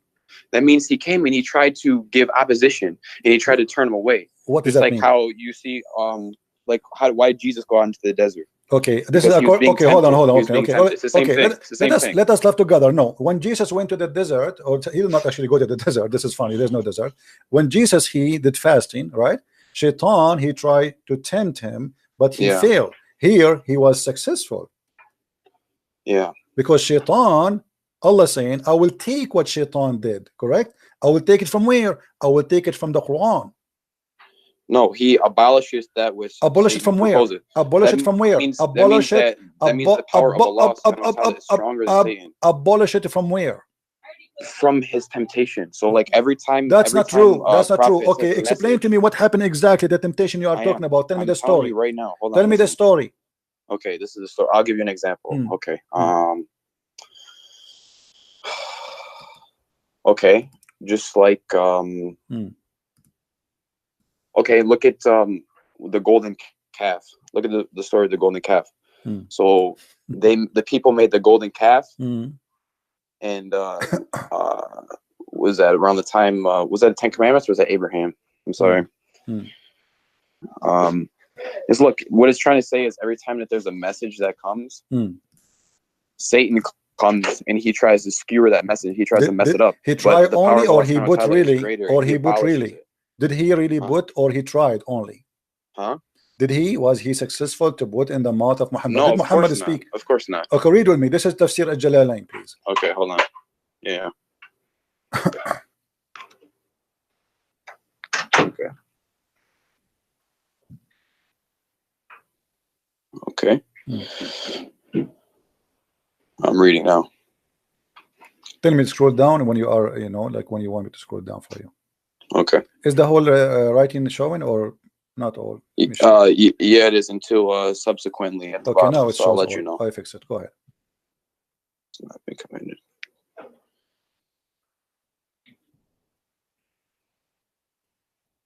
Can you read loud, please? Yeah, sure. Go ahead. This is a prophet who has been. Oh, I'm sorry. And we did not send before you any messenger. This is a prophet who has been commanded to deliver a message. One who has not been commanded to deliver anything, but that when he recited the scripture, Satan cast into his recitation what is not from the Quran, but which those to whom he, the prophet, had been sent would find pleasing. The prophet had, during an assembly of the men of the Quraysh, after reciting the following verses from Surah Al-Najm, have you considered Manat, the third one, and as a result of Satan casting them into his tongue without the prophets being aware of it? The following words, those are the high-flying cranes. Okay, indeed their intercession is to be hoped for. So they, the men of the Quraysh, were thereby delighted. However, later informed him, the prophets of this, that Satan cast onto his tongue, and he was grieved by it. Okay, what is this from? This is a Jalalain. So Shaitan, he cast scroll on up the a little tongue bit. of your prophet. He cast, and he cast satanic verses. And then Jibreel, he said to him, he came to him after. Jibreel, however, later informed him, the prophet, of that Satan had cast into his tongue, and he was grieved by it. Do you see it? So you said to me, he tried to verses, tempt. what's that? You said to me, 19 to 20. What is that there? What? 50 right there, right after it says Al-Utsa and Manat, the third one. Yes, it says 53, 19 to 20. What's that from? This is different. The chapter of An-Najm. So your prophet was reciting chapter. Can you of go An-Najm. to it? No problem, but let's stay here first. You No, know, let's go to that. chapter of An-Najm, you can go, that have nothing to do with this, because supposedly this is taken from there. He's reciting to you that he was reciting An-Najm when this happened in this verse. That's all. There's no point of reading that verse. I mean, he did read it for you. It says, while he was reading that, do you consider the Lat and Al-Manat and Al-Uzza and Manat the third? Then this is chapter 53, verse 19 and 20. He added, as a result of Shaitan casting them into his tongue without the prophet being aware of the following words. So Muhammad, he said that by his tongue. Those are the high-flying crowns of Al-Gharaniq, Al-Ula. They are the high goddess, and indeed their intercession is hoped for. So your prophet in this moment, he worshipped the three daughters of Allah, and he ordered his followers, including the whoever watching, that it's a must to ask them to intercede to Allah because they are his daughters. You said to me, oh, that he tried, this is temptation, he tried to give me example, but this is not what happened. Scroll down a little bit. Hmm. Scroll down so I can read more.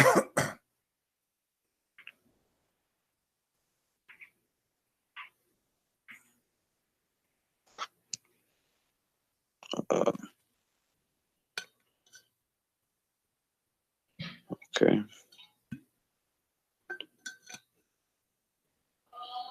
So first,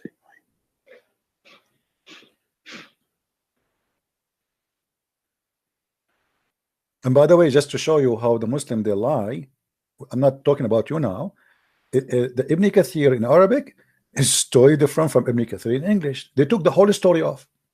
If I show you right now Ibn Kathir in Arabic for the same story, you will see how the Muslims in the translation into English, they deleted the whole story. It's not there.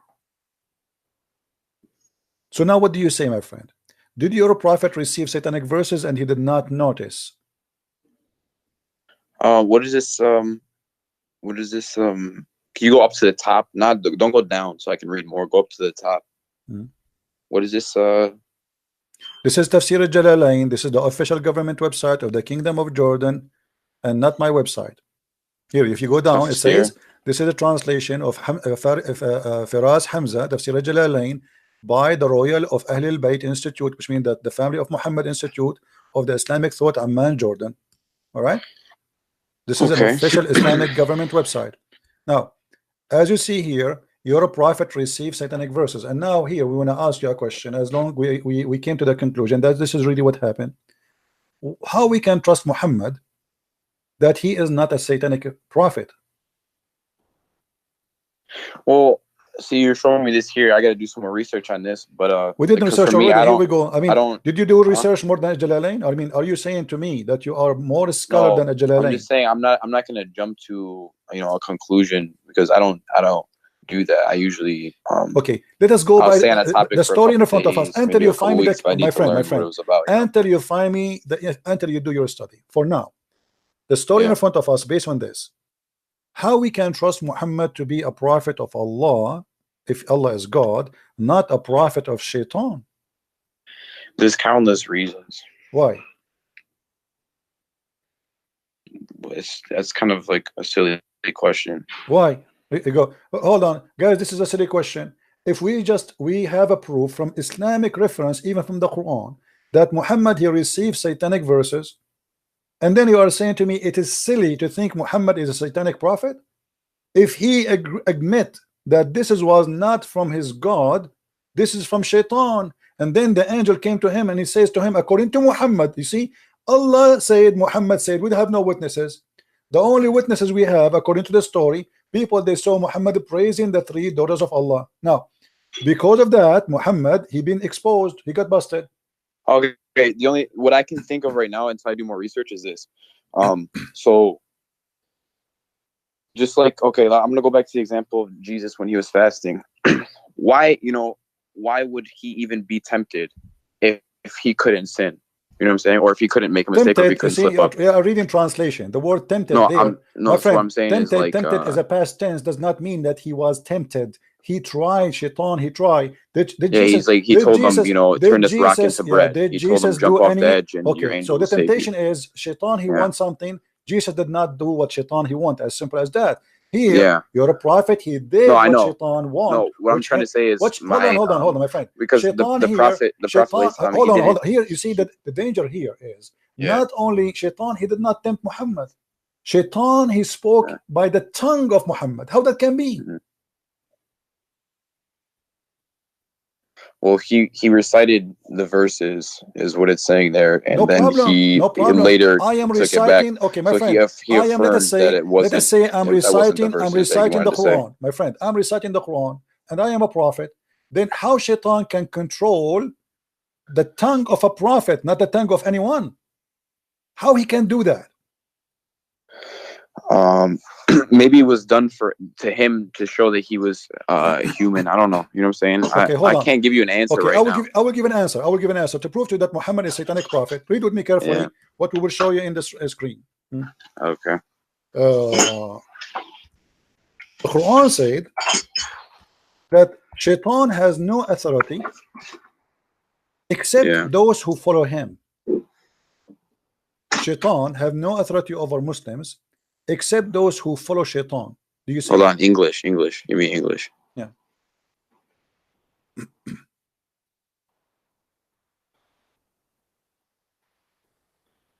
Okay. So what the verse saying here? You have Allah speaking to Shaitan, saying to him, you have no authority over my slaves. Who is the slaves of Allah? Anyone who believe in him, correct? The Muslims. Yeah. Okay. Yeah. Except those who follow thee. So Shaitan, he have no power over Muhammad unless Shaitan and Muhammad are friends and Muhammad is following thee.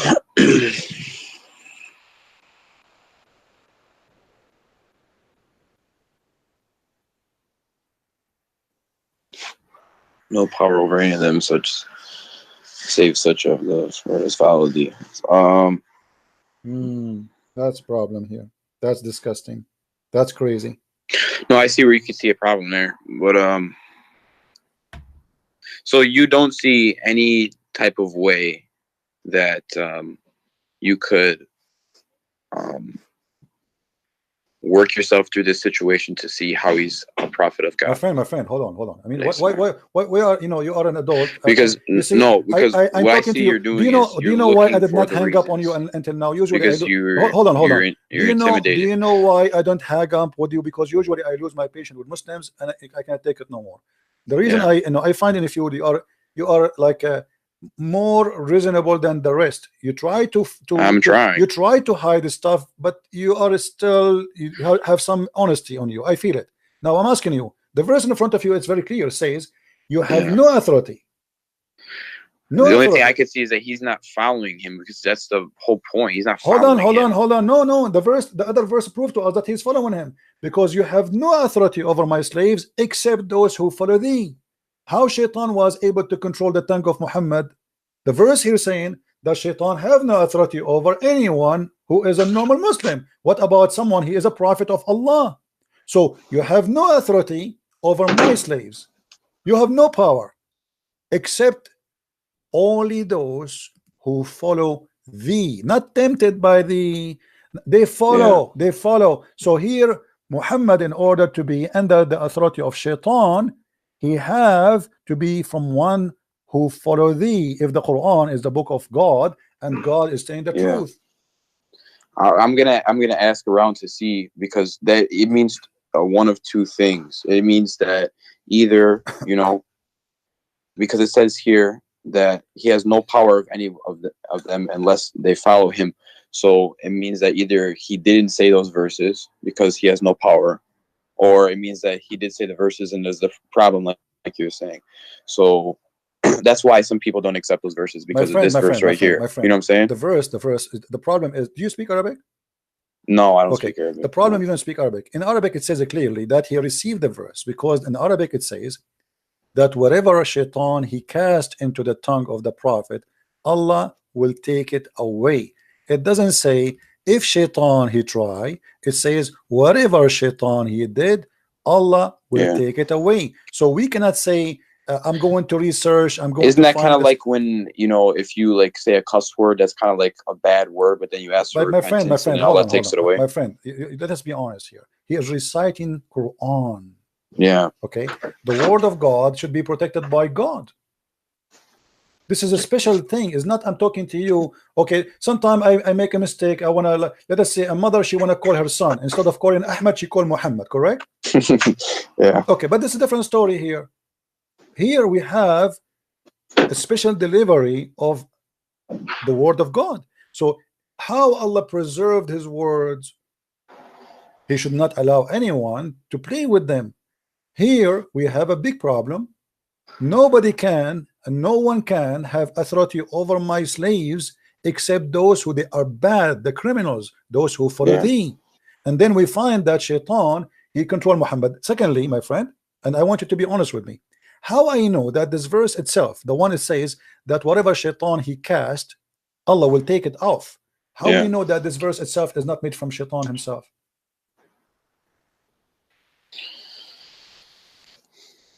Because to make us comfortable now, okay, here we go, you got me busted. Obviously this is satanic verse, so let me make a verse for you and I will say whatever he said, I will take it off. How we know that this is not, this one, even this one is not from Shaitan, just to make me relax and say don't worry, be happy. The Shaitan, yes, he cast in the mouth of Muhammad, but we will take it off.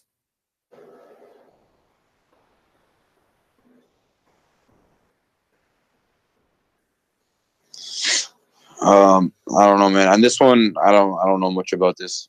You know, okay. This is my first time taking. I'm just walking with you step by step. I'm walking with you step by step. Now listen to this.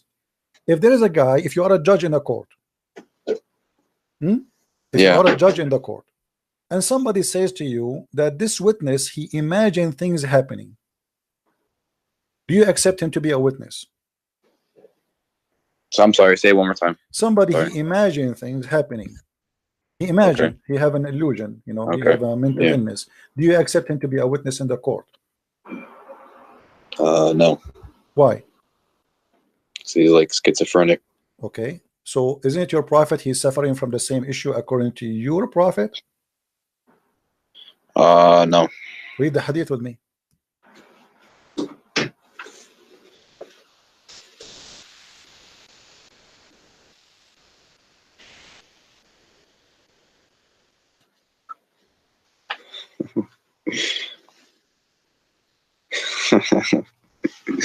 Why you are laughing at? Are you laughing at your prophet now? Come on, that's not right.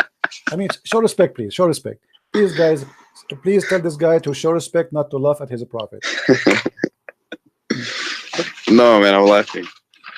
Because already you got your prophet busted. You said you will not accept him because he have what? Schizophrenia. You said that, right? I don't know how to say it correctly. Say it again, please. How you say that word? Schizophrenic. Schizophrenic. Okay, that's a big word for me. I need like a week to learn it. So your prophet obviously is suffering from the same issue. How we can guarantee that when he says that he is receiving satanic verses, he is not just a madman, or even in the best scenario, he is really receiving satanic verses? How we can trust this man is even seeing God or seeing an angel or he is receiving the Quran. How you can trust him? You just said to me, I will not accept him even in a court, in a normal court, like somebody witnessing for anything. It's just a stupid court. Yet you accept such a guy to witness for you for God. Yeah, I've never seen this one. Okay, so what we would do now? What do you think? That's tricky, man. I don't know. And by the way, this is sahih. We cannot say it's weak. Yeah. Okay. Now, additional thing. What about Muhammad? Even his sex was not true. Is what? Even his sex, he never had sex for real. He imagined having sex. Well, you are laughing. Show respect, my friend. Come on. Read carefully with me. The prophet, okay. The prophet continued for such and such a period of time, imagining that he had sexual relationship with his wives, but in fact, he did not. Like a wet dream or something? No, Like, no. That's not dream. No, that's not dream. He think he did in daytime. He think he is having sex, but in fact, is not. hey, does this have a number? Just Oh yeah, sure. Here we go. I will give you. Just so I can like screenshot it, you know. Yeah, no problem. This is Sahih al-Bukhari, hadith number 6063. Do you see it? Let me put this in notes. Book number. You said, what was it? 6063?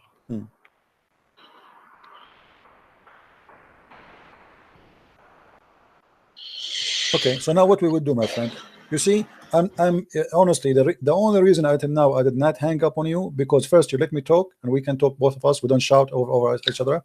Secondly, I'm seeing on you that somebody trying to find out maybe Christian Prince is not lying, maybe, you know. Let us see if he is. Maybe I'm showing you in the screen what I'm saying. I respect you. Okay, I respect you, you know? So my friend, can you accept really a person? You are the one who said you will not accept a person who imagine things to be a witness in the court. And it's proven from Islamic stories. The one is witnessing here is the wife of the prophet. I mean, this is not an enemy. This is not this is the most respectable women in the history of Islam, actually, for the Muslims. So how in the world we can accept Muhammad to be a prophet? Read with me what hadith here it says. Do you see it says bewitched? Yeah. Okay, what bewitched mean, you know, in your definition? Bewitched. That's like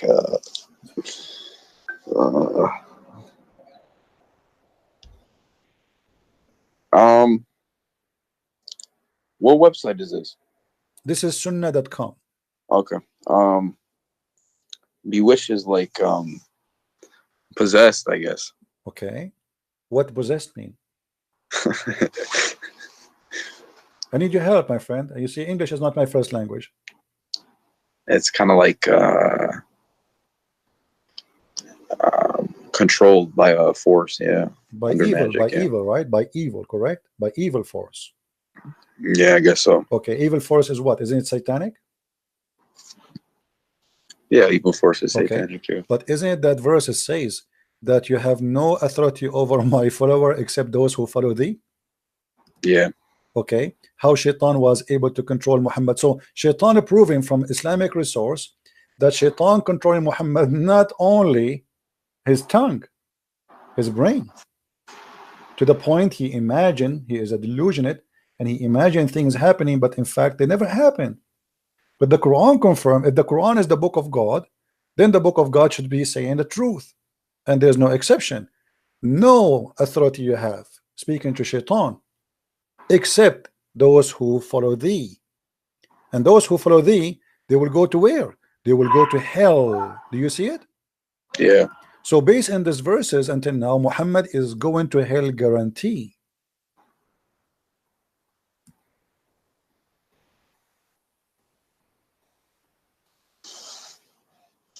Yeah, I understand your point here. Are you leaving Islam now, or you will leave it tomorrow? Huh? Are you leaving Islam now, or you will leave Islam tomorrow? Well, I mean, I don't. Well, I wanna ask, you know, some people about this and see what they have to say, because my friend, let me ask you, what people they will say to you? I'm showing you the I don't know. I mean, who you will ask who is better than Sahih al-Bukhari? I will tell you what they will say to you. The brother, this is a false story, brother.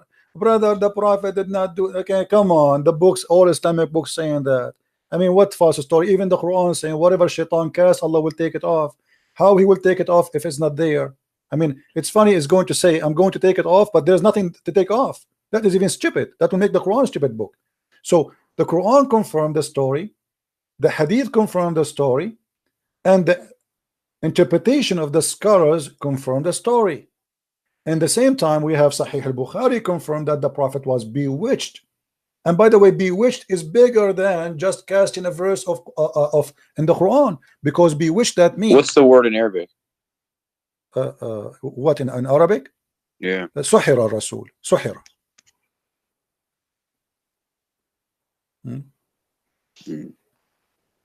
Right? So here we have a bigger problem. Okay, here it says أن النبي صلى الله عليه وسلم سحر حتى كان يخيل إليه أنه صنع شيئا ولم يصنعه. So the Prophet of Allah was bewitched to the point he imagined himself doing something, in fact he did not. Okay, what if Muhammad he was imagining that he saw Jibreel? What if Muhammad was imagining he was receiving? Well, he couldn't have imagined that he saw Jibreel. He saw, you know, something. That wasn't an imagination. Why not? Well, because he couldn't read or write, so something was giving him the knowledge. My friend, what does have to do with reading or write? Let me tell you something. No, because a man cannot just come up with that randomly, you know. No, he can. The Quran is the most silly, stupid book. What are you talking about? You see, because for you, I'm not insulting. No, there's a lot of scientific things in it. What's scientific? Okay, show me one. Okay, hold on, guys, hold on. Our friend here, his conversation is getting even nicer. This is my challenge. Pick up for me one scientific, anything you wish, the best you have, and I will get it busted in less than a minute. Okay, go to CIRA Al-Ankabut. Al-Ankabut. Okay, what it says? What was it? It was in the verse, Allah subhanahu wa ta'ala says about those who take protectors other than Allah is like that of the spider who builds his house, the flimsiest of houses.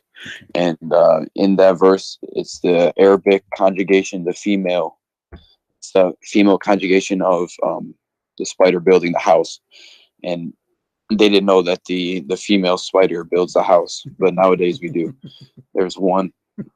Okay, my friend, can you give me the verse to be sure that we are talking about the same thing? Hold on.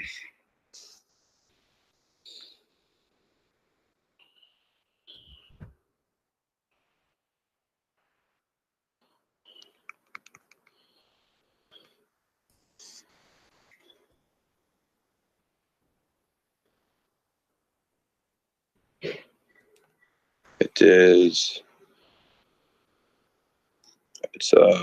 Quran 29:41. Okay, it's in front of me. Where it speak about the female ankabut. I want to see that. 29:41. Where it says the word female ankabut. Where they got you? Who is the liar who said that to you?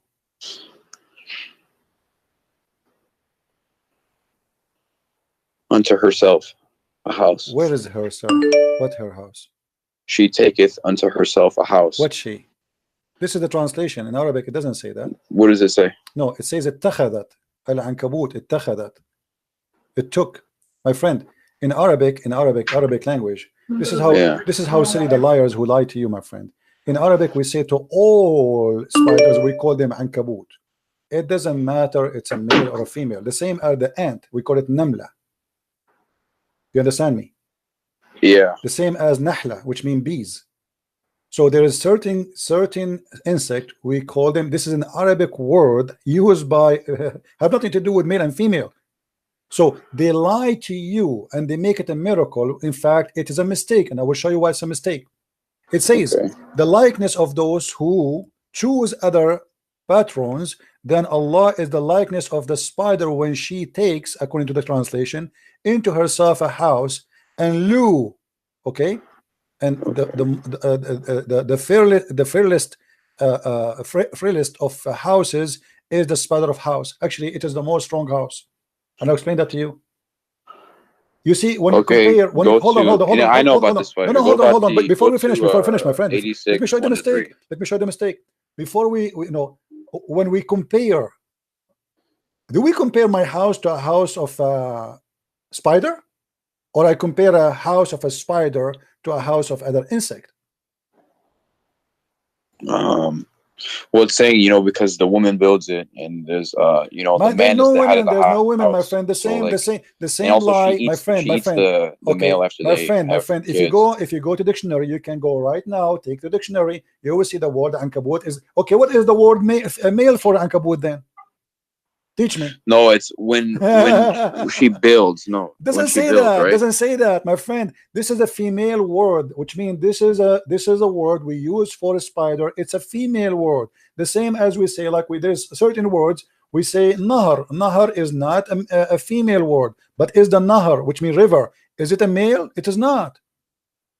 In the language, in Arabic language, we have male and female words. So insects, most of them, we call them female. As an example, we say namla. No, but the point in this verse was supposed to be that she taketh. That she taketh. My friend, no, it says al ankabut. How did he know that? No, it's it not was she the female take spider. It. She taketh the house. She take it. Okay. Do you want me to show you the interpretation? It says there's no way it says that this is about she and he. Come on, my friend. It's a female spider. It is not. It's not. It's a lie. It's a lie. Nowhere here. What do you mean? It says right there. It is she not. This is herself. This is a translation. It says in Arabic, it took. I can show you. Okay, I will take the whole word. Here we go. Do you see the word اتخذت here? No. Okay, hold on. From the spider when she takes on herself a house. This is the word. This is the word اتخذت. The word اتخذت, right? Not the word. No. This is the word. They are translating the word she took from the word اتخذت. This is the word. They are translating that. So they say she took, but the fact here there's no she, and there's no female. No, I don't think that was the word. My friend, it's in front of you. Where is the word she female ankabut? Where it says that? If I show you now the dictionary, do you agree with the dictionary? No, I don't think it's that Arabic word, but I forgot what it was. So let's go to the next verse. Okay, next verse. What verse? Give me. Okay, Quran 86, verse 1 to 3. Okay, 86. 86, 1 to 3. Okay. All right. Quran 86, verse 1, 2, 3. Okay, where is, are you sure? Sorry, 86. You said 86. 86, yeah. Okay, are you sure you want to choose this one? I warn you, this is a bad one. Very bad choice. I'm telling you. I mean, this is horrible. You have a horrible choice now. But anyway, it's up to you. Go ahead. What is the? Hold on. Go ahead, read it.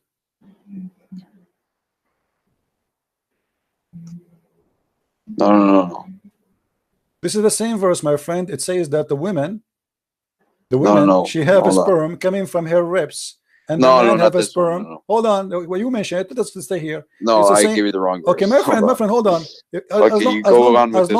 As long we are here, this is the same verse saying that the women she has. No, but did you know that actually the ovaries and the testes are actually up? My friend, what they're ovaries? up between the ribs before they drop. See, the Muslim, they are lying to you, my friend. This is about the man and the women. And who knows the Quran better than the Prophet? Tell me, who can explain the Quran more than the Prophet? Do you know more than him?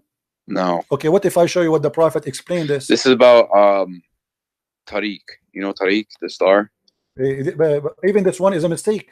How? Okay, because simply Muhammad. Okay, you see, what the problem is, the Muslim, they you know what? People that one up. Hold on. Okay, let us go. No problem. Here we go. Chapter 86. Here we go. Yeah.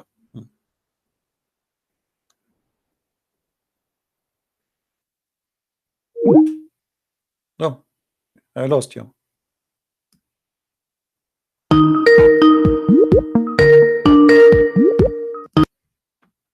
Sorry. Okay.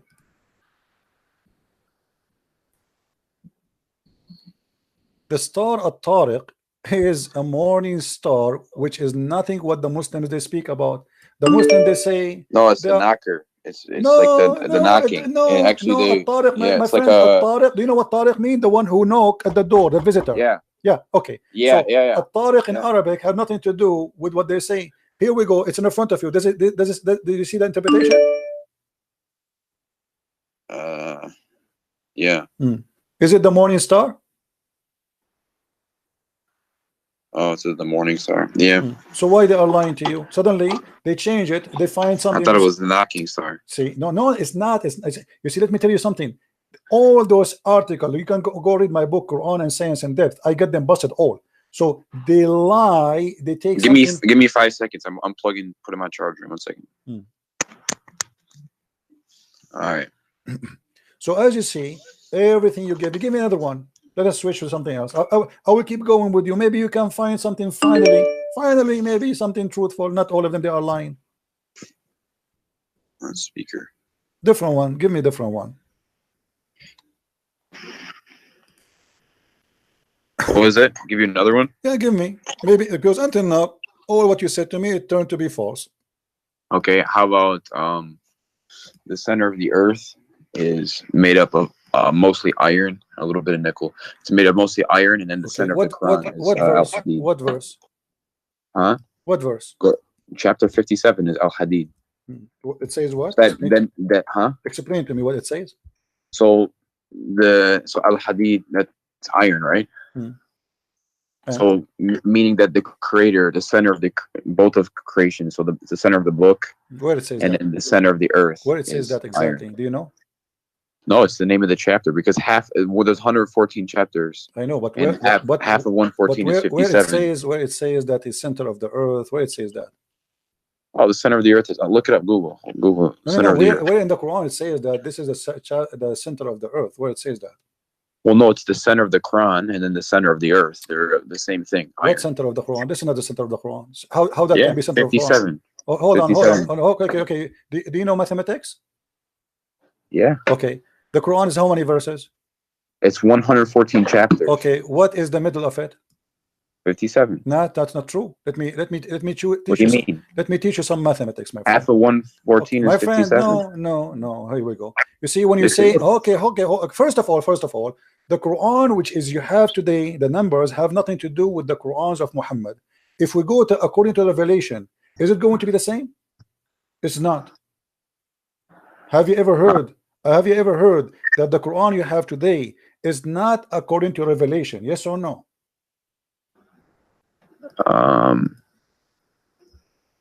Yeah, I've heard that. But okay, what is the number according to Revelation? But then, even if they put it together like my friend. This is Uthman. The people who work for Uthman, they put it this way. So, are you saying to me that the one who put it, they better than Allah?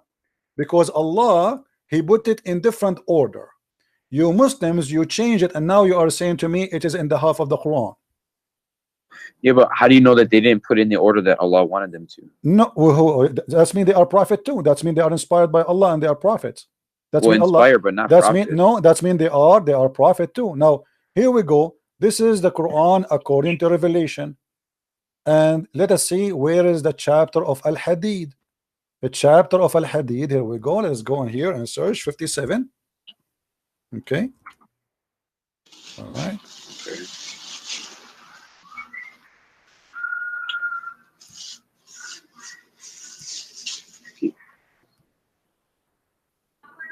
Okay. The real number of 57, according to Revelation, is a chapter of Luqman. Do you see it? Yeah. Okay. So now we go. We're not done actually. Let me show you something stupid here. You see, they are the one who mentioned this, so we have to deal with it now. You cannot escape it. Sorry. I mean, you are the one who brought this to yourself. So you gave me a verse saying that this is a proof that Allah is God. This is a proof that Allah is false. Read with me carefully. Yeah. It says what? وَأَنزَلْنَا مَعَهُمُ الْكِتَابَ وَالْمِيزَانَ, and we send with them the book. This is a translation here says a proof. Doesn't say that, by the way. Actually it says al-bayinat, yeah, which means like the clear evidence. Okay, and reveal to them the scriptures and the balance, that mankind observe right measure and he revealed the iron. The fact it doesn't say that.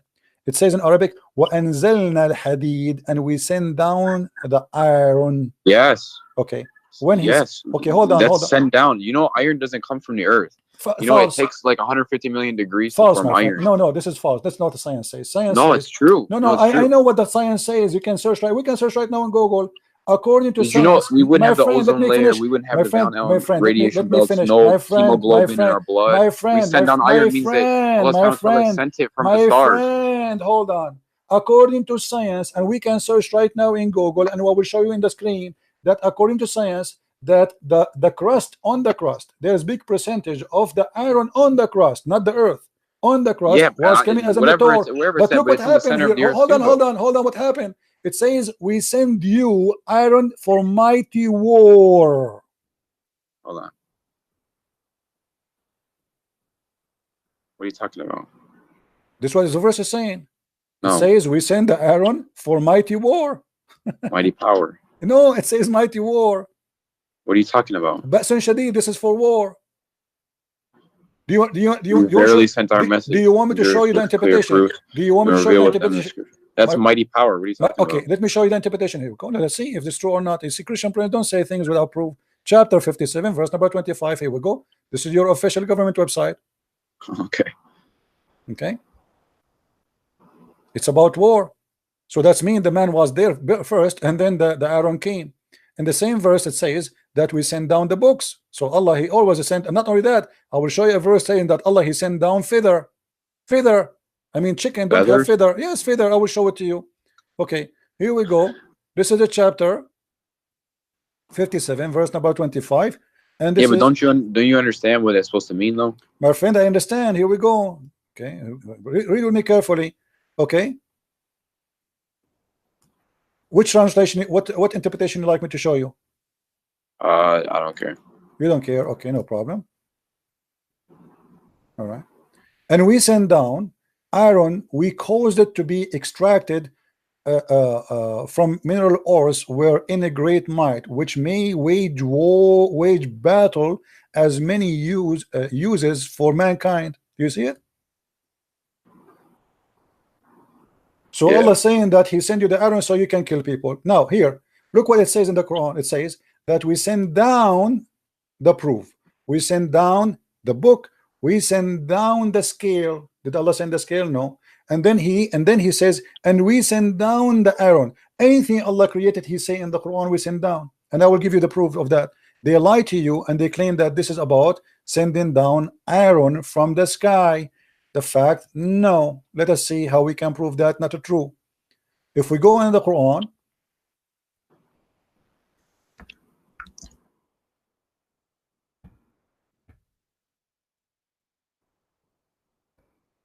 one of the problems Muslims suffer from, but they don't know, they don't speak Arabic. You know, the Quran says we send down on them libas and warish. You have the verse up right now? Okay, I'm the website for some reason froze. Let me try a different website. Hold on.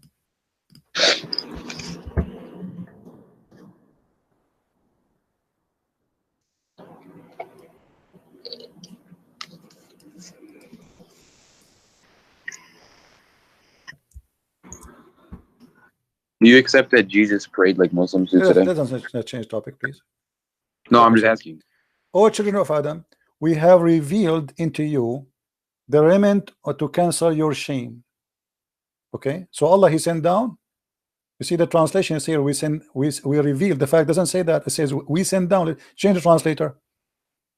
It says Allah, anything you have, it says we send down. We send down. Here he said we bestowed. We bestowed. What bestowed mean? Like we have given. Okay. No, in Arabic it says وَقَدْ أَنزَلْنَا. This is exactly the same written in that about the iron. أَنزَلْنَا عَلَيْكُمْ لِبَاسًا يُوَارِي سَوْآتَكُمْ. And we send down on you. Change the translation. Let us see. We keep changing from one to one. Shakir. Here we go. This guy, you see it? we have indeed sent down to you clothing to cover your shame. Okay, in the top of that it says warishan. Here they cover that. It doesn't say, they didn't say rishin, rish and feather. Rish, the word rish is feather. This is the word rish. So it says the same thing. No, the translation is wrong. They It hide says the same word. thing as the hadith. Yes, we send down clothes. Did Allah send you clothes, really? You see, you see, we're trying to have an honest discussion. They lie to you. So how come if that one it says we send down, and this one it says send down? So how here they did not say, okay, we discovered that the underwear I have is sent down by Allah, right? Yeah, It's a lie. And not only that, here they hide in the translation the word rish. According to the Quran, Allah even rish, which is feather, Allah He sent down. Even feather, which means the chicken was naked, and Allah He sent her a package in Amazon, and she received her feather. You see, the word feather is gone. I cannot find it. I cannot find one translation saying the word feather, and change the translation from 1 to 1. You know, not even one of them is coming with the word feather. Yeah, where is the word feather? I don't see it. So they lie to you. You see, they are desperately trying to find a place where they can make a science out of nothing. Give me another one. Let's continue. Until now, we found 0. Okay, I gotta find the verse. I know which one I want to. Hold on.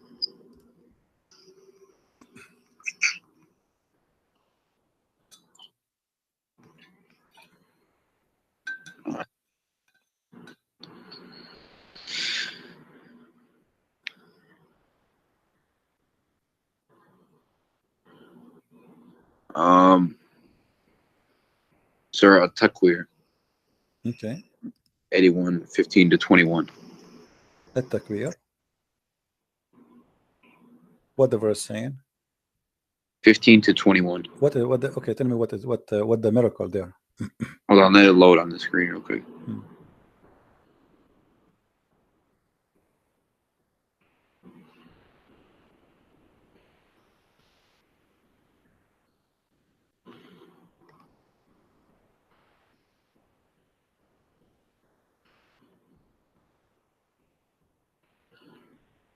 Okay.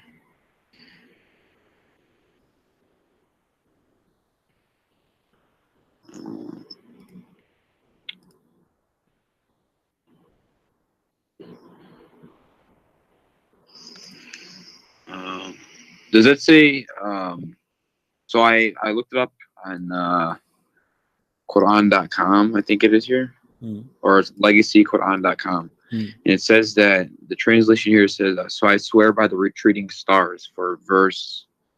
It says that, and then it says those that run their courses and disappear. This is not a star. This is a planet. It says planets. Yes. It doesn't say stars. Al-Khunnas is not a star. It's a planet. Secondly, Al-Khunnas is a very well known by the Arab at that time. Muhammad is just using what the Arabs see in their eyes. No, hold on. Go back to the verse. Okay, the verse. Here we go. I'm going to tell you what it was. Okay.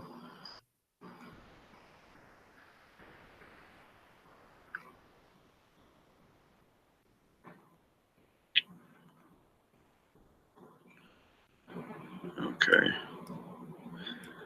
So, in the other translation, it was by the stars, but it's my friend, by the planets that recede. Even if they are stars, let me show you here. There is a mistake. It's the scientists nowadays, they see that everything in the universe is expanding outwards, and they used to think it was static. That is a lie. This is not what it says. Have nothing to do with any of what they are saying there.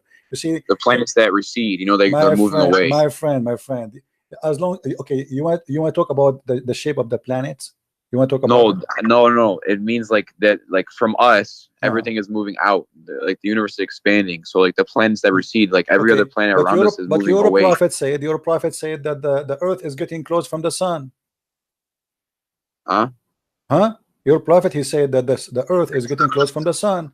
Actually, the sun is getting close to it. The sun is going to get close to us until in the judgment day. The sun will be so close, and to the point we will be sweating and our sweat will be covering almost our ears.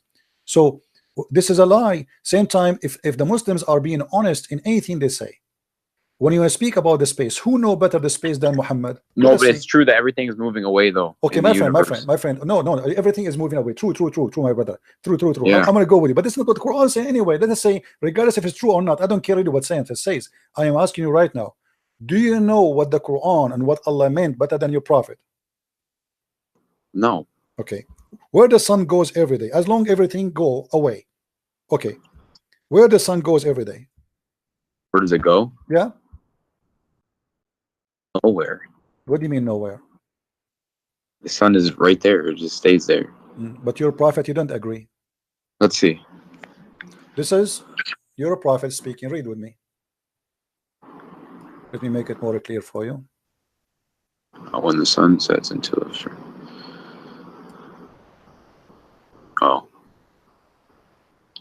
sun goes. So here we go. Your prophet here saying that yes, the stars goes away. I agree with you now. Are we happy? And then a time will come when you're about to pray.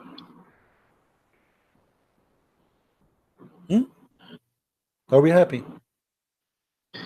Finally, we find something true. Muhammad, he said the stars goes away. The sun is a star, and the sun every day travel from point A to point B and sleep where? Do you know where where the sun sleep where?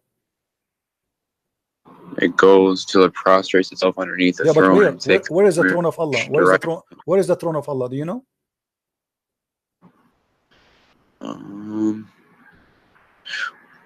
Well, that's I don't find a problem with that. Hold on. What do you mean you don't find a problem with that? No, hold on. Oh, let me read. Hold on. And then not be accepted.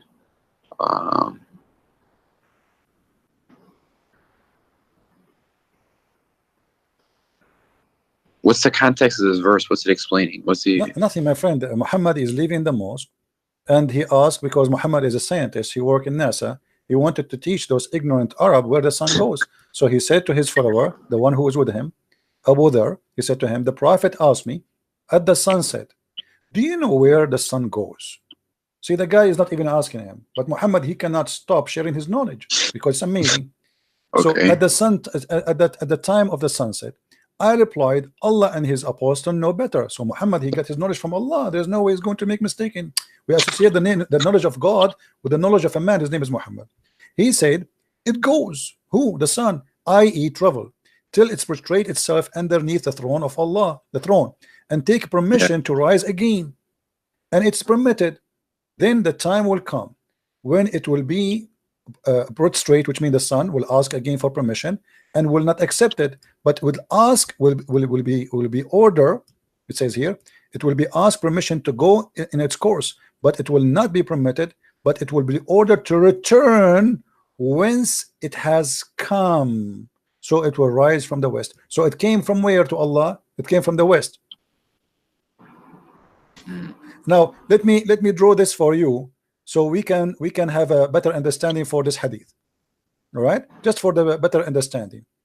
The sun is here. Let us draw this. The sun now is here. Your prophet is here. He is with he's a friend in his donkey. This is Muhammad, and he's a friend. Muhammad, he said to his friend, the sun, do you know where the sun goes? Okay, actually I should put the sun, sorry, in the other direction, because now the sun is in the west supposedly, so I will make it here. So the sun is here, and the sun now is going down, and Muhammad, he said to him, now the sun is going to prostrate itself under the throne of Allah. So the throne of Allah have to be in the west, based on Muhammad explanation, because it's going to the west. So Allah's throne is here, and now the sun will be down the throne of Allah. And then in the morning, before the morning come, the sun will ask Allah to go and raise again from the east, and will be permitted. But at the end of the time, Allah will say, no, go back from where you came from, which means she came from the west last time. Now we go back from the west and we will raise, or what's going to be rose from the west. So why the Muslims, they are busy speaking about science in the Quran? And by the way, this is confirmed in the Quran. Isn't it the Quran says that the sun set in the murky water? Yeah, but that's like when you see like that it looks like water, you know what I'm saying? Yeah, but it does it say that the sun set in the murky water? Yeah, I know. Okay, is that a scientific mistake, or this is something you think it's right? How the Muslims, it might be figurative, you know. How the Muslims explain this? Do you know how? I will help you. The Muslim, they say, oh, this is from the eye perspective of the guy Al-Khadr. Yeah, but it doesn't say that. Read me carefully, my friend. Who is the one who's talking now? Allah. Right? Allah says, they ask thee, ask who? Muhammad. A bunch of Jews ask Muhammad about Dhul Qarnayn, the man with the two horns. I mean, have you ever heard of a guy, his name, the man with the two horns? What's his name? We don't know. Obviously, he's talking about Alexander the Great. Say, I shall recite to you, you are remembrance of him. Who is talking until now? Allah. Lo, we made a strong in the land, and we gave him into everything a road. So Allah is the one leading him. And then till when he reach, do you see something wrong with me here, my friend?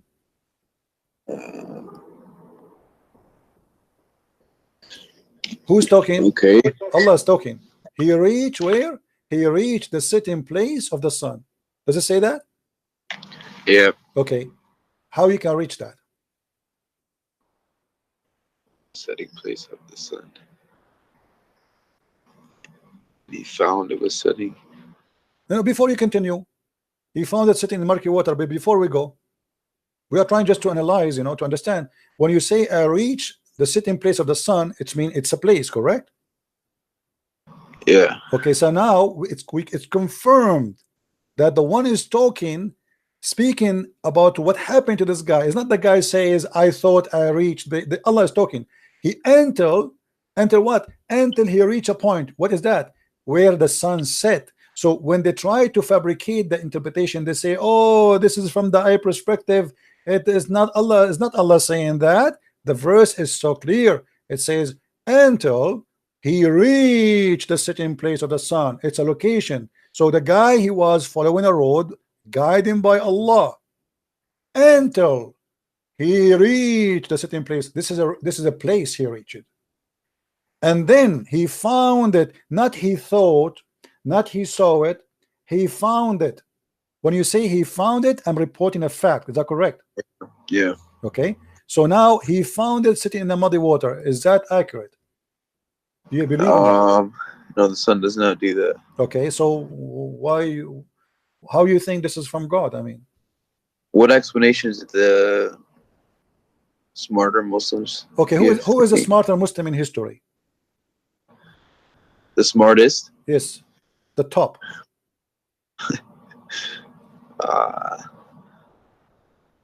Muhammad, maybe? Muhammad?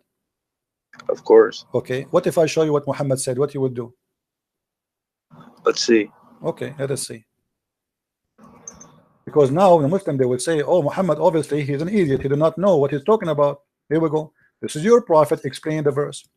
I was sitting behind the messenger of Allah, SAWSFM radio station, who was riding a donkey while the sun was setting. He asked, do you know where this set?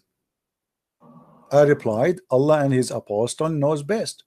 He said, it's set in a spring of warm water. Oh.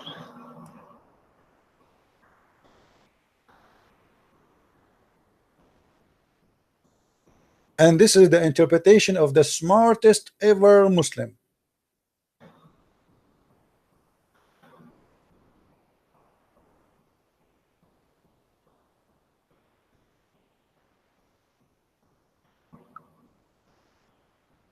Have you ever had another Muslim try to tell you what this means? All Muslims are the same for me, my friend. Like, you see, you are a nice person. That's why I did not I'm surprised I mean, how in the world I survived to talk to you all this time without hanging on? Because usually I'm like, you know, everybody knows, like in the last 2 weeks I have blood pressure from shouting, screaming. So when we talk to Muslims, the second you show them something stupid, they start screaming, shouting, they will not let you read. I mean, but you are not doing that, and I respect that on you. Now you tell me, what is that? Now let us assume they will say to you, this is Dave. It's not. You know the story, right? You know the story of Dave, Sahih, you know the story, the song, huh? This is Dave, this is Sahih, this is Dave, this is, you know, it is not Dave. Wait, what? It is not Da'if. The hadith is not Da'if. This is a proven story, and the reference is all over. So Muhammad, he agreed with the Quran. Why Muslims, they lie and they say, oh, this is from the ayah perspective, this is not what Allah is saying. So the verse saying clearly, he reached the sitting place of the sun. How in the world you can reach that place? I can reach that when I am sitting in my ass right now. From my window, I will see the sunset in a few hours. I do not need to go anywhere. Right? Yeah. Okay, so this is a lie. Not only that, look what happened. What about a few verses after? Here, the same story. And then he changed the road. He took different highway. Okay, now till when he reached the rising place of the sun. What the heck is that? Do you see it? Yeah. Okay, how he reached the rising place of the sun? Where is that? You tell me, help me. I'm listening. I don't know. Okay, and then he found it rising. That's a discovery. I mean, he never saw this before. He reached the place where the sun rises. This is the garage of the sun. Okay, so now what we learn from this, your prophet, he made it clear. The sun goes and prostrates itself under a throne. But the throne is where? Do you know where the throne is where? Based on what we said to you? The throne of Allah is above the water. Do you agree with that? Oh, well, you're gonna yeah. Okay, yeah, I guess so. Actually, let us confirm that so people will not say we are making things up. You know? And his throne is above the water. Do you see it?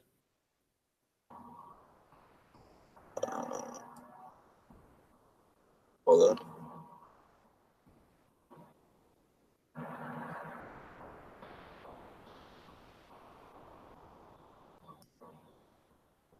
This throne was upon water.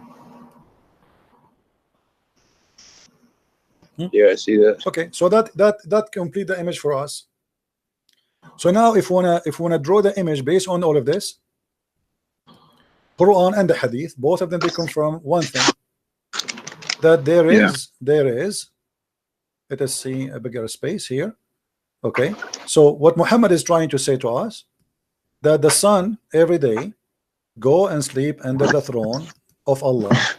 There's a water here, and the water is muddy. Let us take off this thing so people can see better. Hold on. Okay. Yeah. So here there's a water, and this water is muddy, boiling water. Actually, in Arabic it says hamia. Not only it's muddy, it's boiling. Okay. So here there's a muddy brown water, and now the sun will come from the east every day, and then will go down in the muddy water, and then the throne of Allah is above, and we will make the throne of Allah blue to make you happy. This is the throne of Allah. So the sun goes every day from this point to this point. And for sure, this is absolutely scientifically correct. There's a scientist, his name Yama, I do lie, Yama, from Japan, very well known. He agreed with that. You're joking, right? I don't know. I mean, Muslims, they quote for us name of scientists to prove a point which is a lie. Scientists, even we never heard of them, and even some of them, they are exist, but never said what they said. So how in the world can be the book of God, my friend? Here we go. Muhammad says, Allah said, The prophet said, Allah said. Okay, how he is a prophet of Allah and this Allah is funny?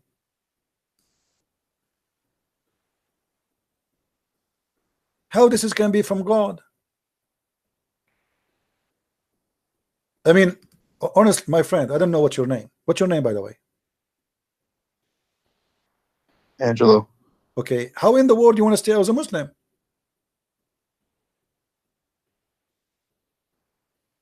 Be honest with me, after all of this, you still think you are a Muslim? Well, You know, the way it was presented to me was like, you know, the one true God and of all the prophets, and you know, I don't really know anything about all this, but like when you're showing it to me now, it's Okay. like confusing everything. Like, Okay, so you want to be still as a Muslim? well, I want to understand, like, I mean, come on, my friend. Listen, you are what you are a, do you are are you like a certain sect of Christianity? hold on, I'm not. I don't follow a sect. I follow Christ. I don't follow a sect. Why am I follow a sect? You're not like, you're not Catholic. I don't care about all those names. I care for following my Lord, my friend. So like, you know, like Jesus, when he said to pray, like, how do we have justification that we're supposed to pray to Jesus?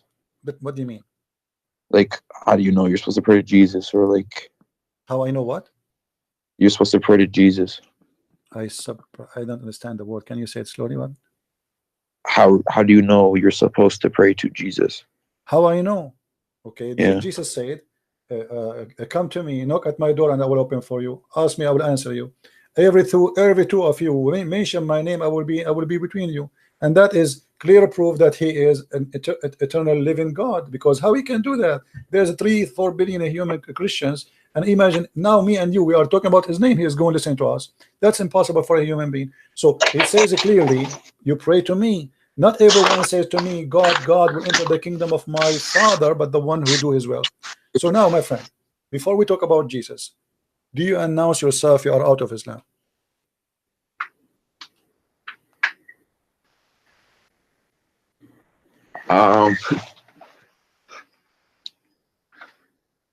That would be kind of a big thing here. Why a big thing, my friend? Listen, you are a person. God, he gave him a gift. It's called a brain, and your brain was functioning. So now your brain will stop. Be honest with me. All what we said to you, isn't it enough proof that this cannot be from God? You know, I'm not gonna lie. I was raised a Catholic, but I didn't know anything about like those verses that you showed me and everything like that. Okay. So like, I don't need you to explain to me like anything about like the crucifixion or anything. I understand that, but like, what drew me towards Islam was like, you know, in Catholicism, there's like, you know, you have the rosary and you have things like that. My friend So Muhammad, he have a rosary. Who said he don't? Look what the rosary of Muhammad. You see the problem. With my respect to you, I'm not insulting by the way. You see, I am ignorant in English. Nothing wrong with that, right? I mean, all of us, we have some ignorance somehow. I can say a word. Sometimes I say it funny. People laugh at me, but that will not be a problem, you know. But here we talk about God, which we cannot be ignorant about God. Muhammad, he took the rosary too from the Christians. He said to you, if you say the word of Allah 33 times, you go to heaven. Allah forgive your sin. And then he says the name of his God is 99, which is the rosary. 3 stones plus 3, 30. 33 is the age of Jesus. If you look at the rosary, have three stones, and then have 30 stones. That is the age. That is the age of Jesus. I notice what Islam is about. I'm not. You see, once I sat with the sheikh, long beard. I mean, this guy, look, I did not shave his beard for maybe 15 years. He is an old. I respected this guy. He looked very decent, and he have a rosary in his hand. And I sat next to him. You know, we were visiting like a castle, and I said to him, "Assalamu alaikum, uncle." He said, "Wa alaikum assalam." He said, "What is this rosary with you?" He said, "To praise Allah." I said, "Where do you get this from?" He said, "What do you mean?" He said, "Like you Muslims, where do you get this rosary from?" He said, "I don't know. We do. I took it from grandfather. All of us, we do that." I said, isn't it Jesus? He has the age of 33 years in earth. He said, yes. Isn't it Jesus? He spoke that according to Christians, the Father, the Son, the Holy Spirit. He said, yes. I said, count the words, count the stones. The Father, the Son, the Holy Spirit, and then the 33 years of the age of Jesus. That is your rosary. You are praying, you are copying from the Christians without knowing. And this is the same as Muslims. Muhammad is nothing but a thief. Everything he have is a theft. The story of Alexander the Great, the sunset in murky water, is a story written by a Syrian person, Syrian, not Assyrian, Syrian person who wrote a fictional story about Zulqarnain. The story of the cave is a story written, a fiction story written by a Syrian bishop, Aramaic bishop, about how the Christians are humiliated and later will be victorious. Muhammad took it, put it in the Quran. Everything Muhammad he have is a theft. So my friend, I want you to be honest with me. Today, this moment is a moment of salvation. I'm asking you, are you brave enough to say the truth, that there's no way that this is from God? Well, I know that those, what you showed me, like about the sun and everything like that, that stuff's not true. Okay, You know, if only one thing in the Quran not from God, that means the Quran is not from God. What about satanic verses? What about nobody have authority over my followers? What about Muhammad being bewitched? What Muhammad imagined himself having sex, but in fact he did not? I mean, come on. What about the sperm coming from the backbone? What about the sperm coming from the ribs? What about whoever have orgasm first, the baby will be a boy? I mean, I can count for you endless. All of this will not make you say I am out of Islam.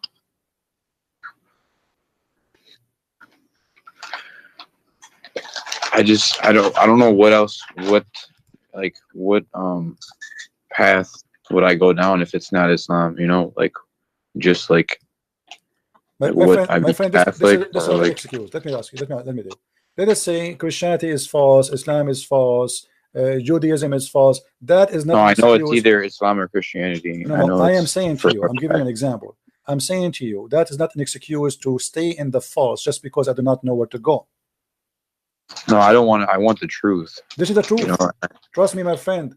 I am not here. I studied Islam all my life, not to say to you something I do not know. I know this cult more than any Muslim you ever met. They try to defend the honor of the Prophet, but he is no prophet and he have no honor. Do you know that Muhammad, even when he get married, his first wife, do you know how he married her? yeah. How? Oh, his first wife. Yeah. How? Khadija. Yeah. How? Do you know that he and his wife, they made her father drunk? No. What do you think if your daughter and her future husband make you drunk, and then when you wake up, she claimed that you married her to this guy? What do you say about such a girl? Okay, CP, you showed me enough, but I just want to know this. So, like, a lot of Christians, they don't even pray, and they just say, like, oh, you know, because Jesus died, now I don't really have to do anything. No, my friend, this is not true. That's not true. Can you clarify? No. You say, hold on. You see, you don't judge Jesus by a Christian, and you know that. You know better than this, correct?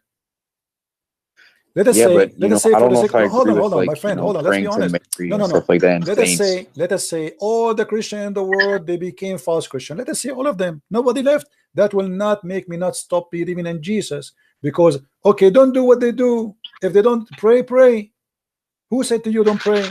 Jesus says if you want to pray, pray like this. He never said don't pray. Jesus himself, he fasts, so you fast. And actually, there's millions of Christians. They start getting ready now to fast already.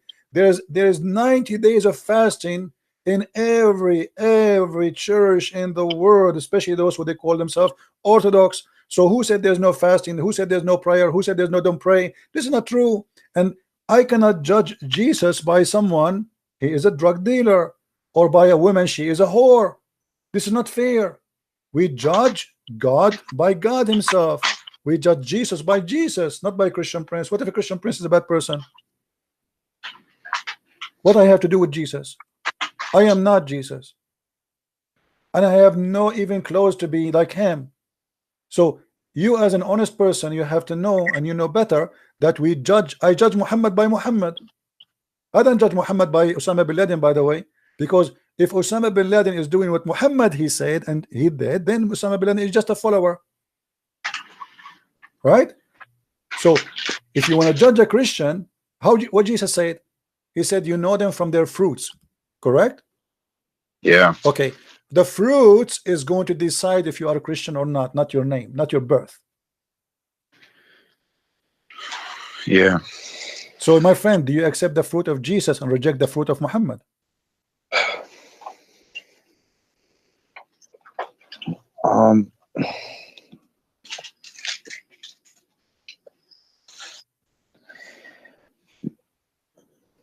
Okay, one more thing. Look, you know, there's strong evidence that, you know, the original way the Jews used to pray was just like how the Muslims pray today. So that would have, you know, Jesus prayed that way, and along with his teaching, doesn't that go more with Islam though? My friend, Why don't Christians pray that way anymore? Hold on. You are smarter than this. Let me tell you something. If I now create a cult and I copy how the Jews they pray, does that make me a religion? Does that make No, me I'm not saying okay. No. Even if you put no, Islam to the side, why don't Christians pray that way anymore? My friend. First of all, Jesus did not they don't pray like the Jews, and the Jews don't pray like Muslims. When the Jews they pray, they lay down in the ground. Do the Muslims lay down on the ground? No. Okay, so this is they're not the same. Secondly, let me show you something proving Muhammad to be a false prophet. Read with me this. Do you see it? Yeah. Okay, read it for us, please. Oh, hold on, slowly.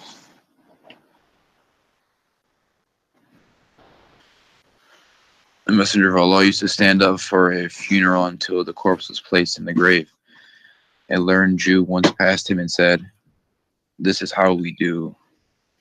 The Prophet sat down and said, "Sit down and act differently from them." Is that a prophet of God, you think? Be honest with me. A Jewish guy, he walked by, he said, "This is how we do it." This is a song, you know it. This is how we do it. And then Muhammad said right away, sit down, act differently. If this is how they do it and this is the right way, who care?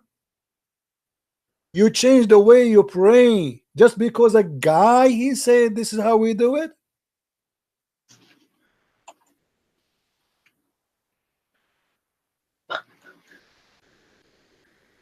What do you think? Obviously this guy is a liar, because if this is the way to do it and this is how God taught him to do it, then why in the world do you want to change it? So what? Isn't it the Muslim they say that we have the same God and so it's normal to pray the same together, the same prayer? No, Muhammad, he don't like that. Muhammad in a second he changed the way the prayer is just because a guy walked by and he is a rabbi, and it says here, read carefully with me. And when a learned Jew is a rabbi. Yeah. Okay, so because of a rabbi, imagine to me I am a Christian and I'm praying as Jesus said to me to pray, and then a Jewish guy he says to me, "This is how we do it." I say, oh, I'm not going to do it like this no more, because this is how they do it. Obviously they get me busted. I am copying them.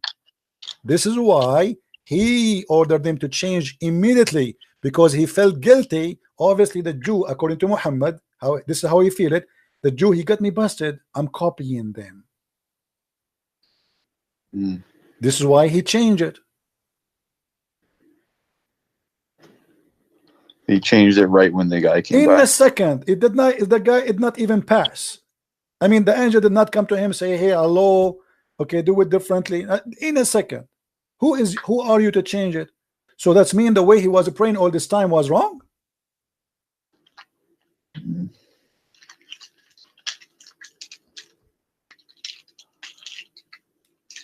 So what do you say, my friend? I invite you right now to denounce the devil and his religion, which is Islam, and to accept the Messiah as your savior.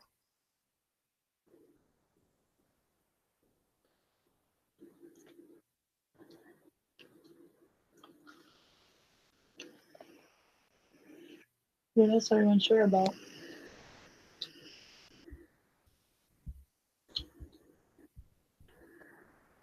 I accept him. Hallelujah. Hallelujah. May the Lord bless you, my friend, and bless your family, and bless all your wife. And I hear people around you. May the Lord guide you and keep you in a strong faith, and don't ever let the devil deceive you again. My friend, the devil, he come to the good hearts from the good window sometime. The Lord, the Messiah, he said, he come to you, they come to you in a clothes of a sheep, but they are wolves. And this is what Islam is about, is nothing but a wolf. I'm so happy for you. Look at the chat. The chat is boiling.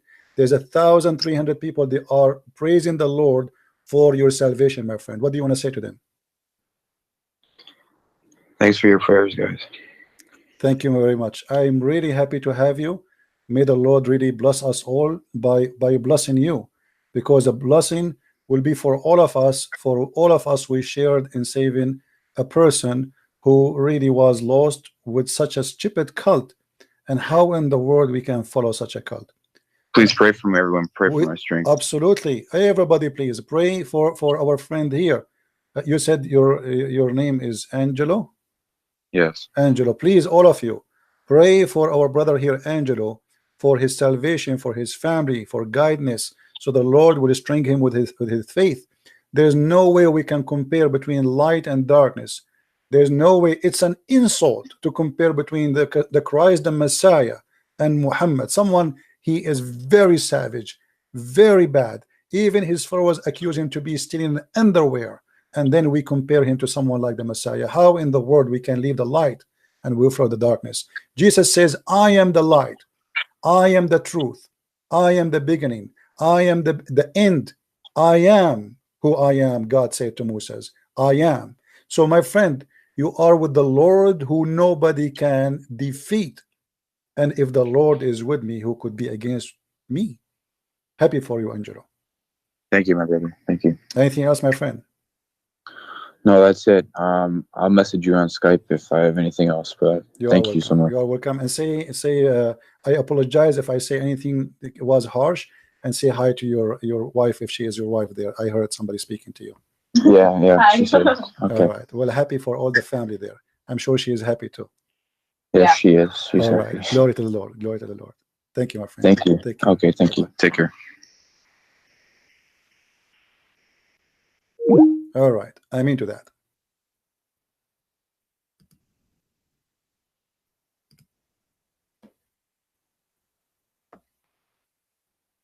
Sometimes you don't know what to say. Sometimes last 2 weeks I was really upset with myself because I don't give my time even a break, to the point my blood pressure was going high. But when you see a result like this, all the pain, all the illness, all the headache you have, it is gone. It is absolutely gone.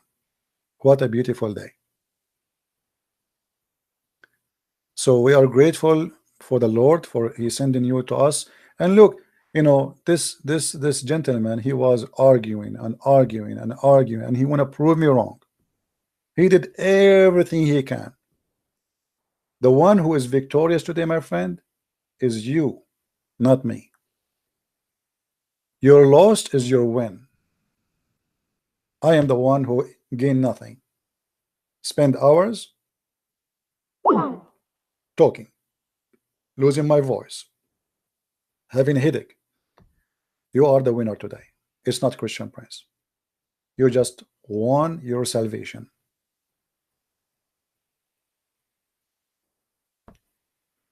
This is why we say to the Muslims, we don't hate you, my friend. We don't hate you, but we hate to see you going to hell. We hate to see you following a satanic man. We hate to see that.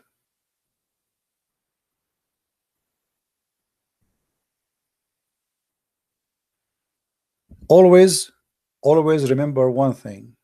If you are a Muslim, if Muhammad is from God, why he don't act like the man of God? What the Muslim they say to us about Muhammad, amazing stuff. The fact, all the amazing stuff they say, it's disgusting. The Prophet, he ordered to free the slaves. The Prophet, he did not really order to free the slaves. He was making slaves. Bilal himself, he spent his life serving Muhammad as a slave. Muhammad, he had slaves just for sex, and there's a famous one, her name is Mary the Copt, and the Muslims, they fabricated lies saying he didn't marry her. You can go right now and search in Google why the Prophet did not marry Mary the Copt. The Muslim, they will say to you, because she did not marry her, she was his slave. And those are fatwas, just for fun. This man enslaved people just for fun. He is a satanic person who seek power and sex.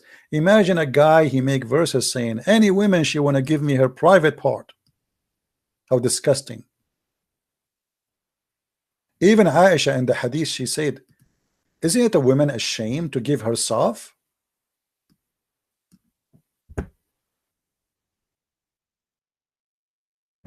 Aren't you ashamed of yourself?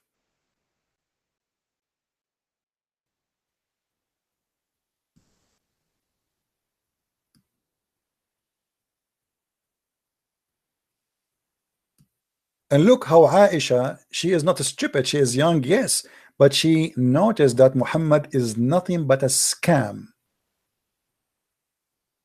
I do not see, but your Lord hurries in pleasing you. Pleasing what? Sexual pleasure. God, he made verses, any woman she want to give herself to the Prophet, what that would do to Islam? Why God Almighty, the one who created the universe, do you know how big the universe?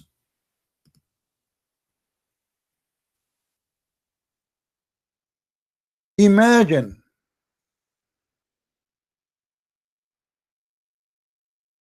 God who created the universe. He make verses and chapters about how we can satisfy the sexual desire of a man. His name is Muhammad. God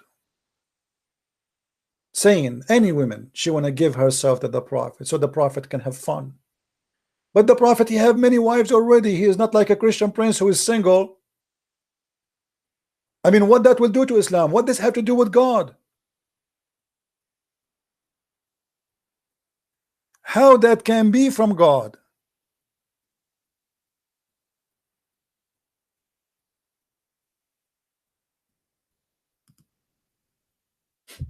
How that can be from God? You tell me. This is God?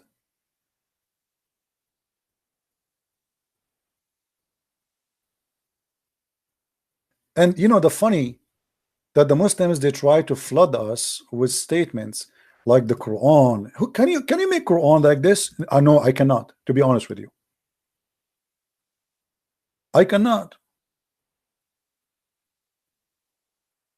Anyone remember which verses in the Quran it says you can eat in your houses? Let us see how many of you remember. How many of you remember the verses saying you can eat in your houses?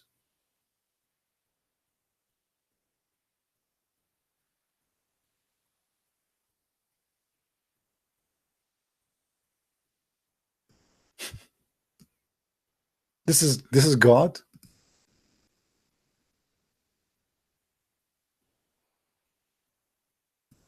God, he went to think hard and he decided to tell us where and how you can eat in your house. I mean, come on. I mean, if God is not God, how in the world he come with such a knowledge that we can eat in our house? Thank you. I really thank you. This is amazing wisdom. And not only that, if your leg is broken, you can eat in your house. If you are blind, you can eat in your house. I mean, before that, we do not know this. This is God. This is wisdom. Who can make Quran like this? No blame is there upon the blind, nor blame upon the lame, nor any blame upon the sick, nor yourself. I mean, when you hear this, you think we're going to talk about going to nuclear weapon attack or something, and suddenly it says, if you eat in your houses. What? What?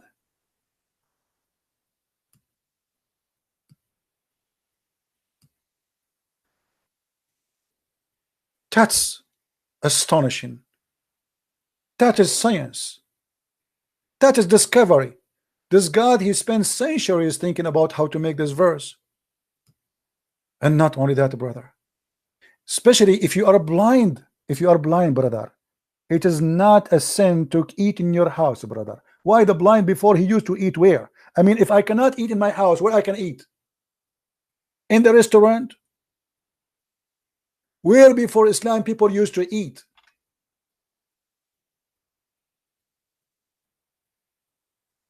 And then the mascara continue.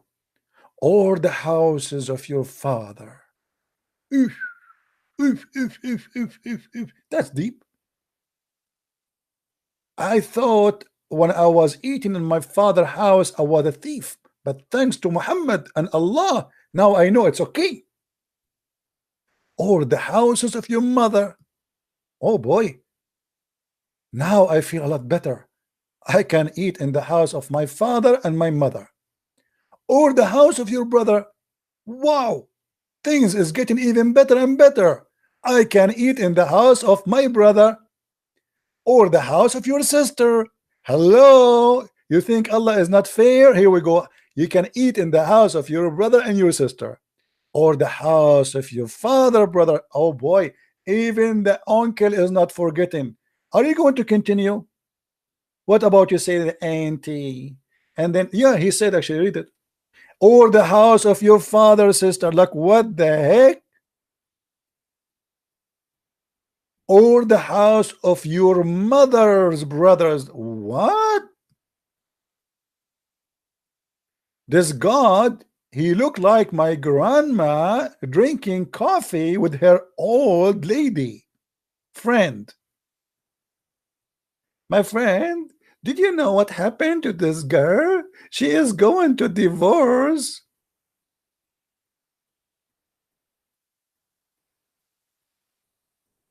This is God. And then, or the house of your mother, sister. I mean, the story is not over yet. Like, hello. Or any house you have the key for it. Like, hold on, this is stupid here.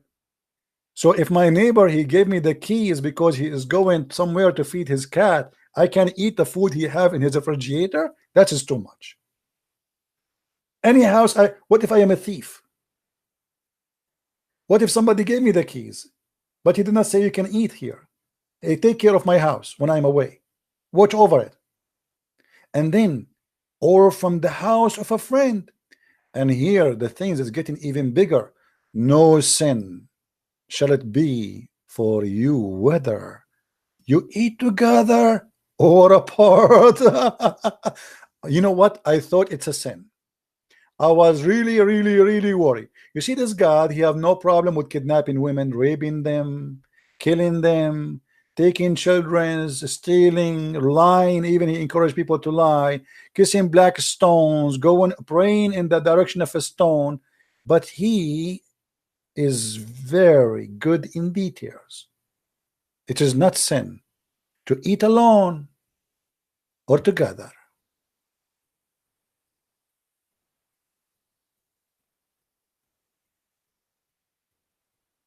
What more you want?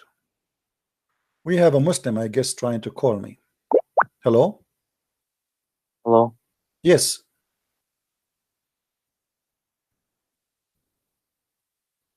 Hello? This guy, he drive me crazy in the text. He want to talk to me, and then he hang up.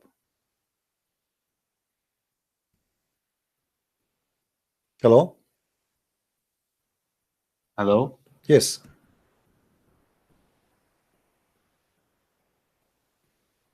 Go ahead. We hear you. You're Hello? live. Hello? Oh, okay, I can hear you. All right. What do you want to say to us? Well, I cannot hear you through Skype. I only hear you through YouTube. Oh, how come? My microphone is working here. Yeah, so Okay. What do you want? How I can help you? I have no idea. You are a Muslim, right?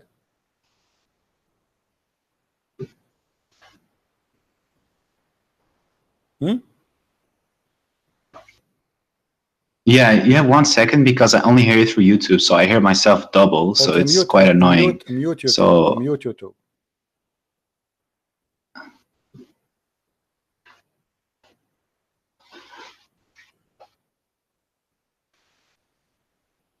I muted YouTube, but I don't hear you through Skype, so that's the only trouble I I don't have. know what the problem, my friend.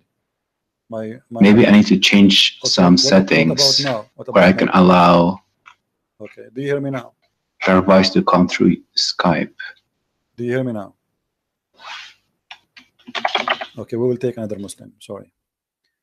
Hello? Do you hear me now? Your voice to come through Skype. Hello? Do you hear me now? Do you hear me, my friend? Hello?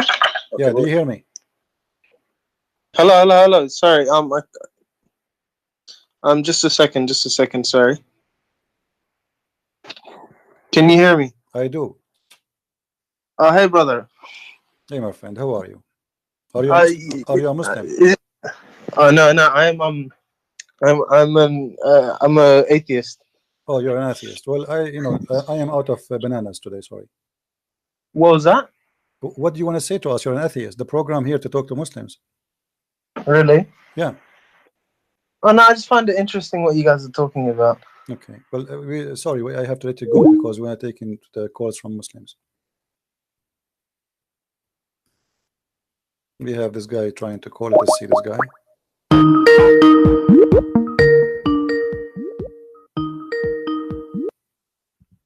Hello. Yes, Abdul. How are you? Yes. Do you remember me?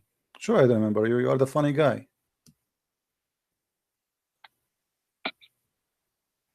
The one, you don't look like your father. You look like your mother. Correct? Yeah. Yeah. Yeah. So what do you think about that? Did you think about it? That's why your prophet says that you don't look like your father. You look like your brother if you have sex and you have orgasm first. Yeah. Okay. What the conclusion come to your mind? Yeah. You say Islam is false, right? I'm asking you about the same topic we asked about, and you did not answer me until now. Why you did not Okay. talk about it? Why? Let's. Why your prophet? He says the one who comes first will control the look of the baby. Is that true or this is stupid? You claim something else. Well, I mean, we go the same topic we are talking about. Until now, you did not answer me. Why do I talk about it? Because I want to talk about chapter 86. No problem. Why you don't answer 6. this one first? Chapter 86, verse number what? 6? Yes. Okay. Show me where it says sperm. Show me where it says sperm. Yes, show me. Well, your prophet here explained the hadith. Show me where it says sperm. So if show me where it says sperm. Okay. Okay. So let us see what it says sperm.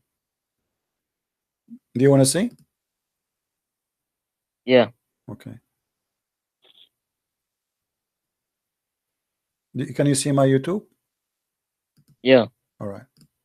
No, Quran. Show me where it says sperm. Yeah, we will show you Quran too. Okay. So you are saying this one does not talk about sperm, right? No. Okay, so the gushing fluid is what? It's ejaculation. So it's ejaculation. So what is the ejaculation? Muhammad says we are in the Father's loins. So what is we the are ejaculation? So what is the ejaculation? What is that? You said it's not sperm. Yeah. So is it sperm or not? Oh yeah, wait. Oh no, wait. I'll answer it. I'll send you a link. Don't tell me a link now. Answer. You read the link. You read the link for me. Now answer me. You said it is ejaculation. What is ejaculation? Is it sperm? When you ejaculate, what you have? You have a sperm or you have water? When you ejaculate, there's like gushing fluid going through your brain, through your loins. In the brain. This is in the brain. No. Listen, I'll send you the link. The link is in front of me. Here we go. This is Ibn Kathir. Read with me. No. When? From science. Don't waste my time. Yeah, science. Go get lost. Abdul talking about science. You don't even know how to write your name.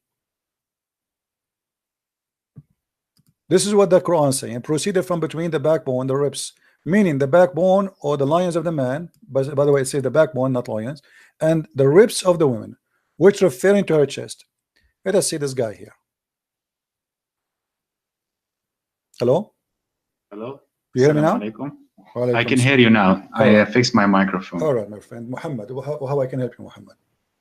Yeah, so I've been listening to your YouTube channel for about a month, and I always finish the whole 1.5 hour or 2 hours that you've been talking about the religion Islam, and it seems that you are very educated, and I have done some research about you. It seems that you are very knowledgeable about the topic. Okay. And I have some, I'm in doubt, so I'm just trying to confirm the things that you have already been saying. Okay. And basically, I've been thinking about, I heard that when Muhammad made up the Quran, it never got written down until he died many years afterwards. Is this true? Correct. Because I can't. Correct. Okay, this is correct. Yeah. Do you know? And but do you know why? Do you know why this happened? From what I know, it seems that he didn't really give a shit. And no. You see, in chapter, let us use a good words, the good language. Chapter, okay, sorry. Chapter Excuse 75, me. Chapter 75, verse number 17. It says, "Inna alayna jam'uhu wa Qur'anahu." Allah said, supposedly, that it is the duty of Allah to collect the Quran and to recite the Quran, not the duty of any human being. This is why, in the beginning, the Muslims, they never collected the Quran, because simply this was really the duty of Allah. Okay. That's very interesting. Yeah.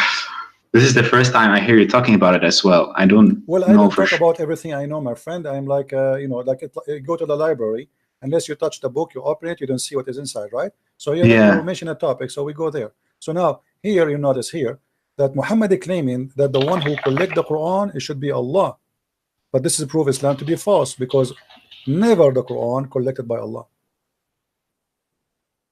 Okay. Yeah, I've been trying to reach as much hadith and Quran since I've been listening to you, because every single time I hear you talk, I read the chapter you're giving us, and I'm just like blown away, because right now I'm nearing my 27th birthday, and my whole family is religious, and I don't know anything except Islam. And as I got older and I got more exposed to the internet, and as you said it, you walked for I don't know how many hours to a library to just read a book. When I came, when the internet became very available to me and I started researching my own religion, I felt that this is strange. It's very strange. So I'm just trying to collect as much evidence for myself to make sure that. How long you are listening to me today? I listened to you since the beginning of the broadcast. So you saw what happened with this gentleman before you, right?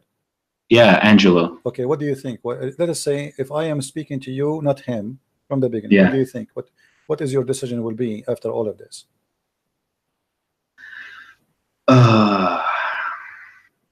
It seems that every single thing that you point out is accurate.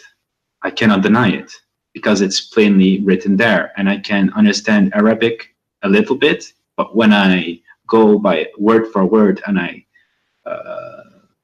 read what's there, it says just exactly how you say it. Some things get lost in translation, and it almost seems that somebody is trying to cover up someone's behind, because there are a lot of mistakes.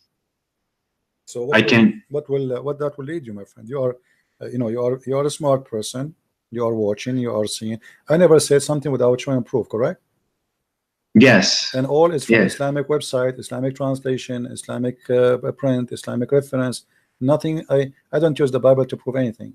Yes. Okay. So now what you with your you are a growing man, and you are watching for long. Not only this video today, you are watching for long.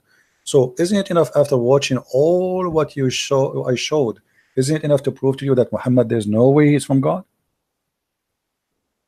That's true, but I have a lot of family members who I have discussions with, and sometimes it gets quite heated, and then I try to help others as well, and I try to see whatever I think is wrong or right, and it seems that sometimes they are still trying to, I mean, they're still able to convince me somehow. Look, like how? Give me an example how they can convince you. Like what? Like they say that some things are very hard to understand without the tafsir, but when I look at the tafsir, it seems that it's also rubbish. I find it very hard to pinpoint what's exactly wrong, because sometimes they give references and you can interpret it in certain ways because of Arabic language. I will give you a tafsir. What is your education, my friend? My education? What do you mean with like, education? Did you go to school? Like, do you have some education? Yeah, I currently busy with my university. Okay, so I have studied other things as well. So this is my third degree. That's wonderful. So you are a person who went to school. You are not like a, with my respect to everybody, some people did not have their chance to go to school, right? I mean, yeah, exactly. Cool, yeah. But look with me. This is chapter Qaf, verse number 1. Qaf wal Quran al-Majid. You said you know a little bit of Arabic, right? Yeah, I can understand because I am personally from Morocco, and I'm not from the Arabic part of Morocco. I'm Amazigh, the Berber. Amazigh, okay. Yeah, really yeah, the northern. It says, from his narration on the authority of Ibn Abbas, that he said, in the interpretation of Allah saying Qaf. Qaf is a letter. Qaf, he says, it is an azure mountain overlooking this world, and the color of the sky takes from it. Allah swear by it. Now your family, they say to you, you cannot understand unless you read the interpretation. Okay, this is the interpretation. What we will do now? There's a mountain surrounding the earth, and it's blue, and the sky taking its color from it. Yeah, this is strange. Exactly how you point out many things. This is also what I stumble upon, and I notice that it's very incorrect and it makes no sense. And I don't know what I need to do with this kind of piece of information that somebody spent so much time making this up. Very confusing. And there is no reason for somebody as a Muslim to lie about his religion, right? I mean, those are scholars, those are not Christians, right? Yeah, and exactly. Yeah. So if we go and have you ever heard of a scholar? His name is Ibn Kathir. Yeah, Ibn Kathir, I know him. Yeah. Okay. Who is Ibn Kathir? Muslim, they say, some of them, they say that Ibn Kathir is a very big scholar, but you will notice that the Muslims, when they want, they like Ibn Kathir. When they want, they don't want Ibn Kathir. Have you ever heard of a chapter? It's called Al-Qalam. Not sure. Maybe I know the what's written inside, but not necessarily the chapter name. Let me show you the verses.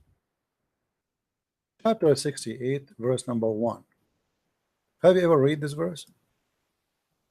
I probably have read it, but sometimes, I also when I was younger, I was reading Quran the whole time, but Arabic's not my primary language. Okay. So I read it without knowing what it actually says. Okay. Well, if we go, let us see if we can get the interpretation for it in English. This is a chapter 68, verse number 1. Let us go here.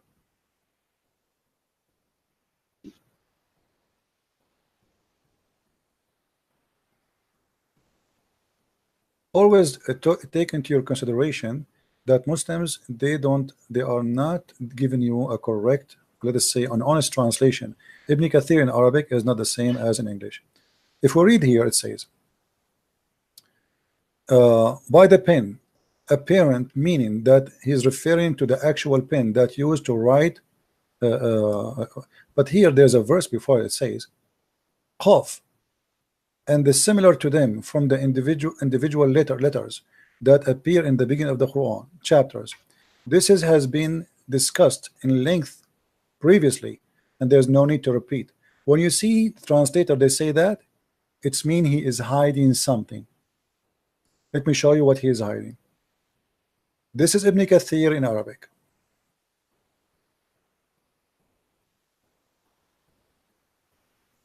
It says here, and this is the official government website of the Kingdom of Saudi Arabia. And here you notice how they lie and they fabricate in the translation. It says,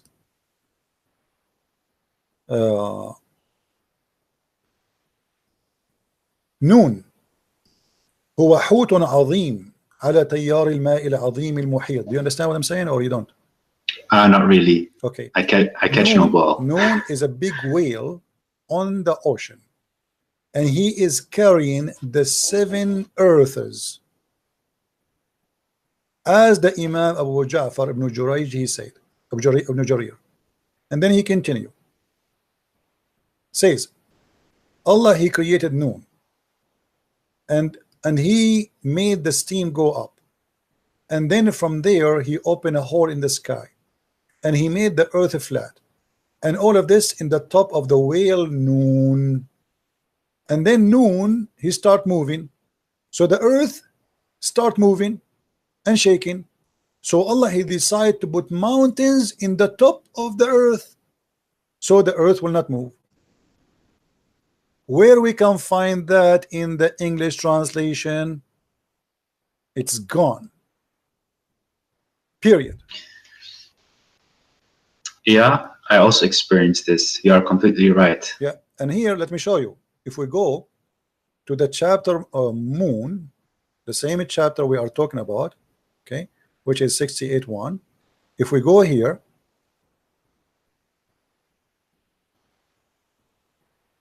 this is why you cannot learn Islam from Muslims, because simply, especially if you don't know Arabic, you know, they fabricate, they don't give you the true answer. Read carefully with me. This is Ibn Abbas. Your family, they say to you, you will understand the Quran only if you read the interpretation, right? Yeah, exactly. And let us read together. And from his narration and the authority of Ibn Abbas that he said regarding the interpretation of Allah saying Noon. Noon, he says Allah swear by Noon. I mean, that's funny. Allah swear by Noon. Why Allah swear by Noon? People, they swear by something bigger than them, more important. Then, which is a whale that carries the earth on its back while in water, and beneath which is a bowl, and under the bowl there is a rock, and under the rock there is a dust, and none knows what is under the dust save Allah. Here, look at look at the honesty. Like, come on. I mean, we know everything, and behind the dust we do not know. Don't ask me, please. That's it. You know. So what is this? This is religion. The Muslims are reading this for centuries, and they believe in it. And now the Muslims, they will try to hide it from you. And then not only that. Okay, are we done? We're not done. The name of the whale is Luwish, not Luwish Farrakhan. This is different Luwish, and it said it is Lotaya. The name of the bull is Bahamut, and some they say it is Talahut or Liwana. I mean, look how many names already. I mean, they are not sure.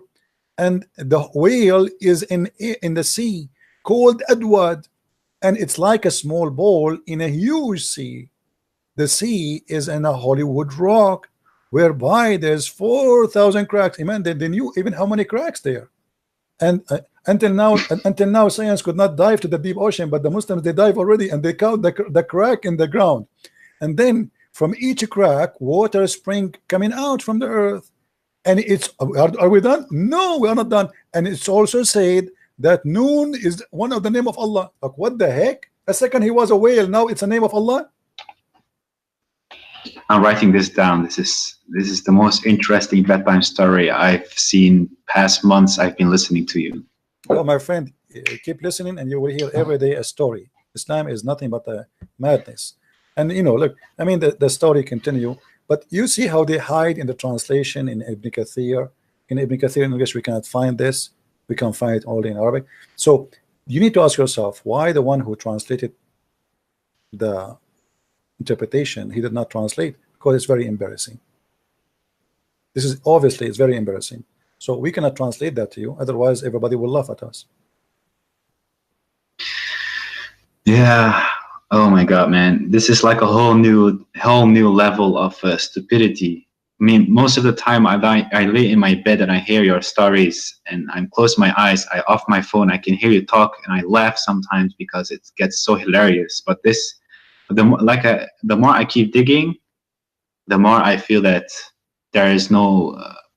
So my friend, you just called Islam stupidity. So why you don't say I am out of Islam? Yeah, I think I just needed this confirmation. Okay, so I think I don't feel Muslim at all. So can you say I am out of Islam? Yeah, I can say it. I'm out of Islam, that's definitely. Beautiful, my friend. That's beautiful. I'm so happy for you. Very happy for you.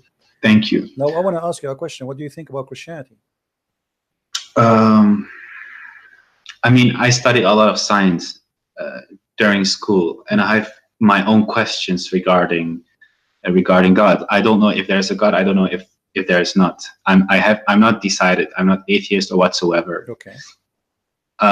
But there are so many religions. So to me, it feels like, did somebody create our universe, and so on and so on. I just don't know the answer, and I'm searching for an answer. Sometimes I feel that I have no connection to God. Sometimes I feel there is a higher power. My wife is Christian, and I always respect her religion, and I respect Christianity way more than Islam because it's way more peaceful. But when I look at the past of the religion, it seems it has not always been so peaceful. So I have my questions, but when I listen to you, it almost feels like you're not associating yourself with the past, which has a lot of bloodshed and so on, but you just have it seems that you have a personal connection to God and Jesus. Let me correct you, my friend. You see, Okay. always when you understand history, you cannot just read about it. You have to live the history. So yeah, if they say to you, there is a history of a blood, and then you say history of who? Is that history of Christianity or history of Christians? So there's a huge difference. What if I show you now history that Christian Prince was in jail? Are you going to judge Jesus because of me? No. Okay, what I have to do with Jesus? That's not even fair. I don't judge Islam because somebody he is a criminal. I judge Islam by the founder of Islam, by Muhammad. Nobody can say Muhammad was a bad Muslim, right? So I mean, if you say he's not a Muslim, that will be funny, right? Yeah, but he was quite a bad person. Okay, but he's a bad person, no problem. But but the question is, you cannot, I'm not judging Islam because a guy, his name is Osama bin Laden. I'm judging Islam by what Muhammad did.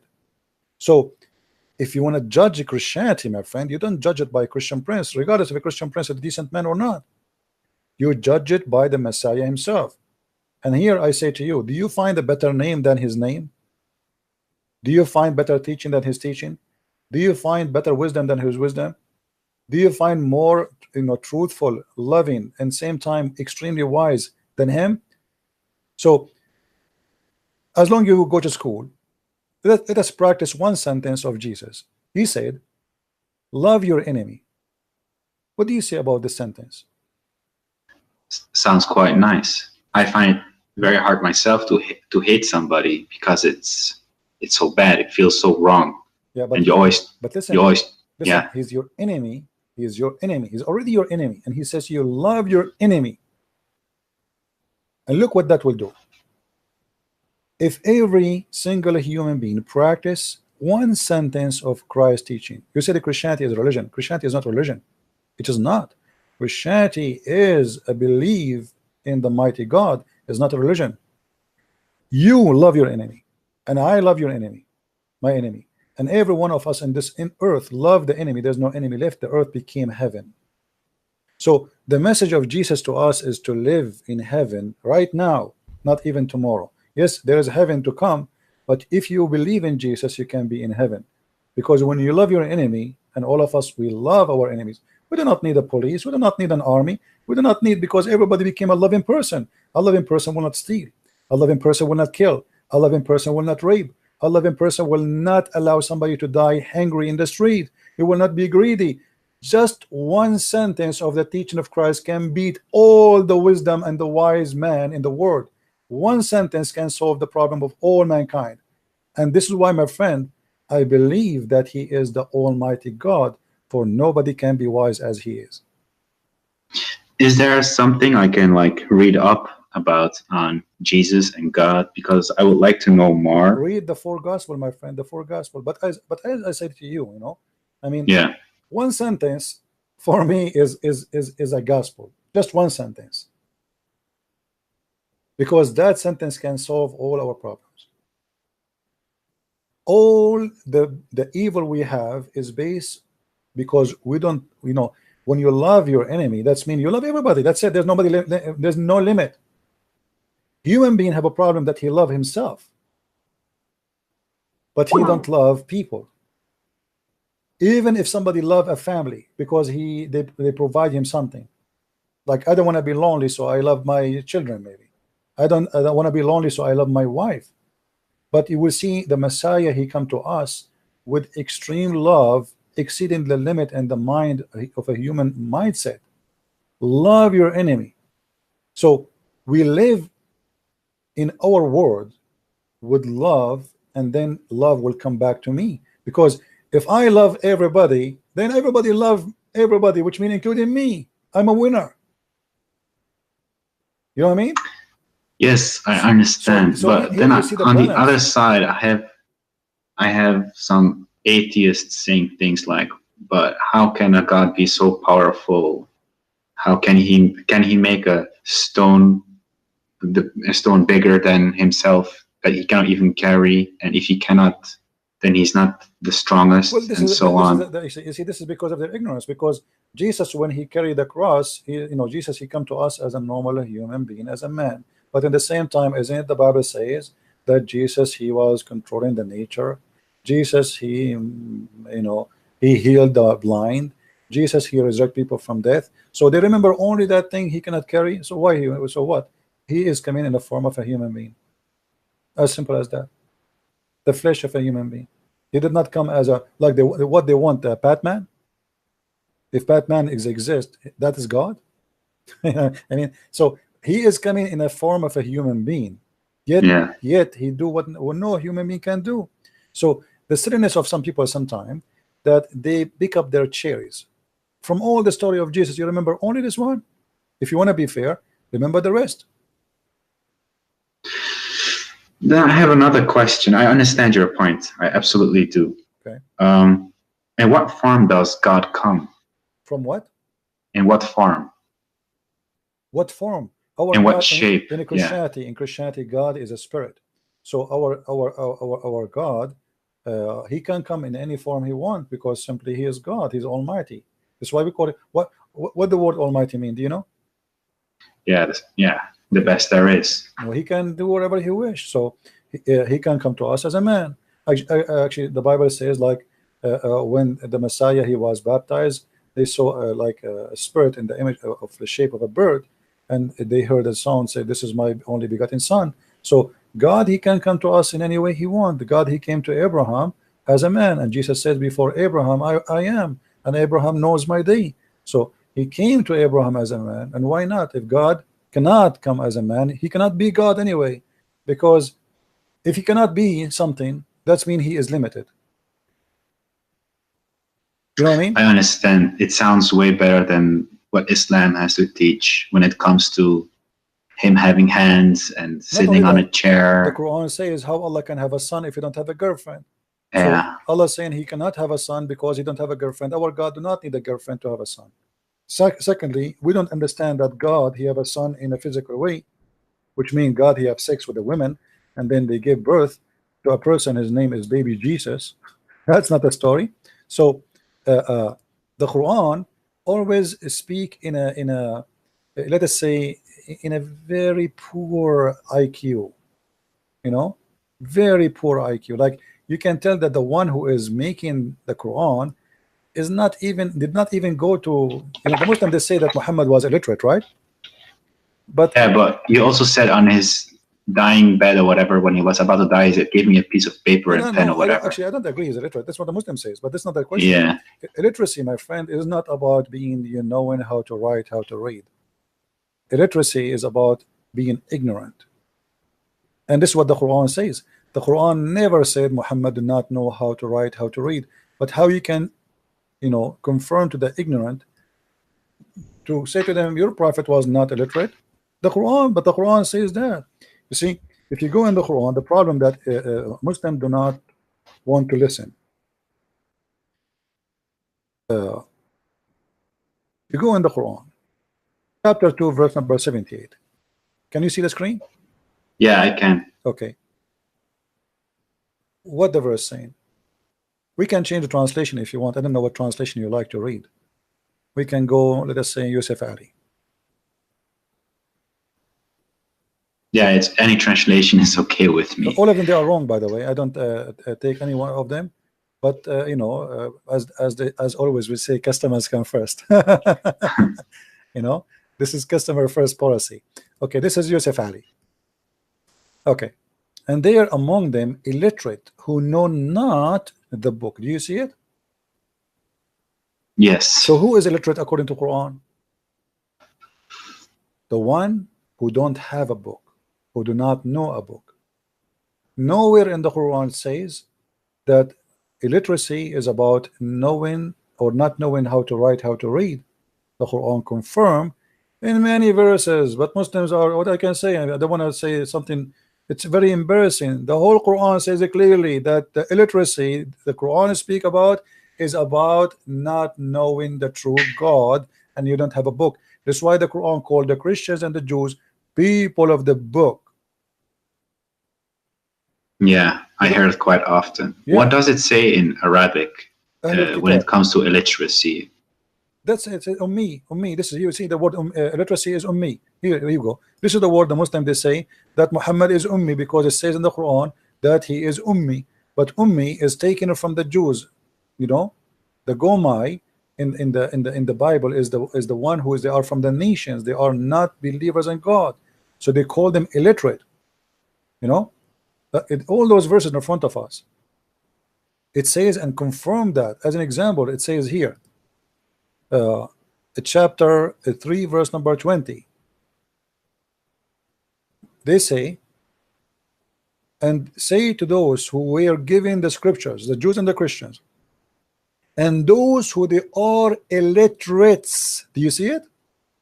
Yeah. Why they are illiterates? Because they're Arab pagans, they don't know a book. So here we can confirm that what the Quran and Islam teach about illiteracy is about knowing God. But those funny Abdul, they don't want to listen. So when I debate them, I say, okay, you want to say your prophet is illiterate? No problem. But I can't do, I give up. You know, it's like somebody, he want to prove to me that his prophet is a donkey. Okay, I agree with you, no problem. Illiterate. At the end of the day, he's illiterate because he is illiterate about the Bible, he's illiterate about God, he's illiterate about everything. And yet he claimed that he is the most knowledgeable person.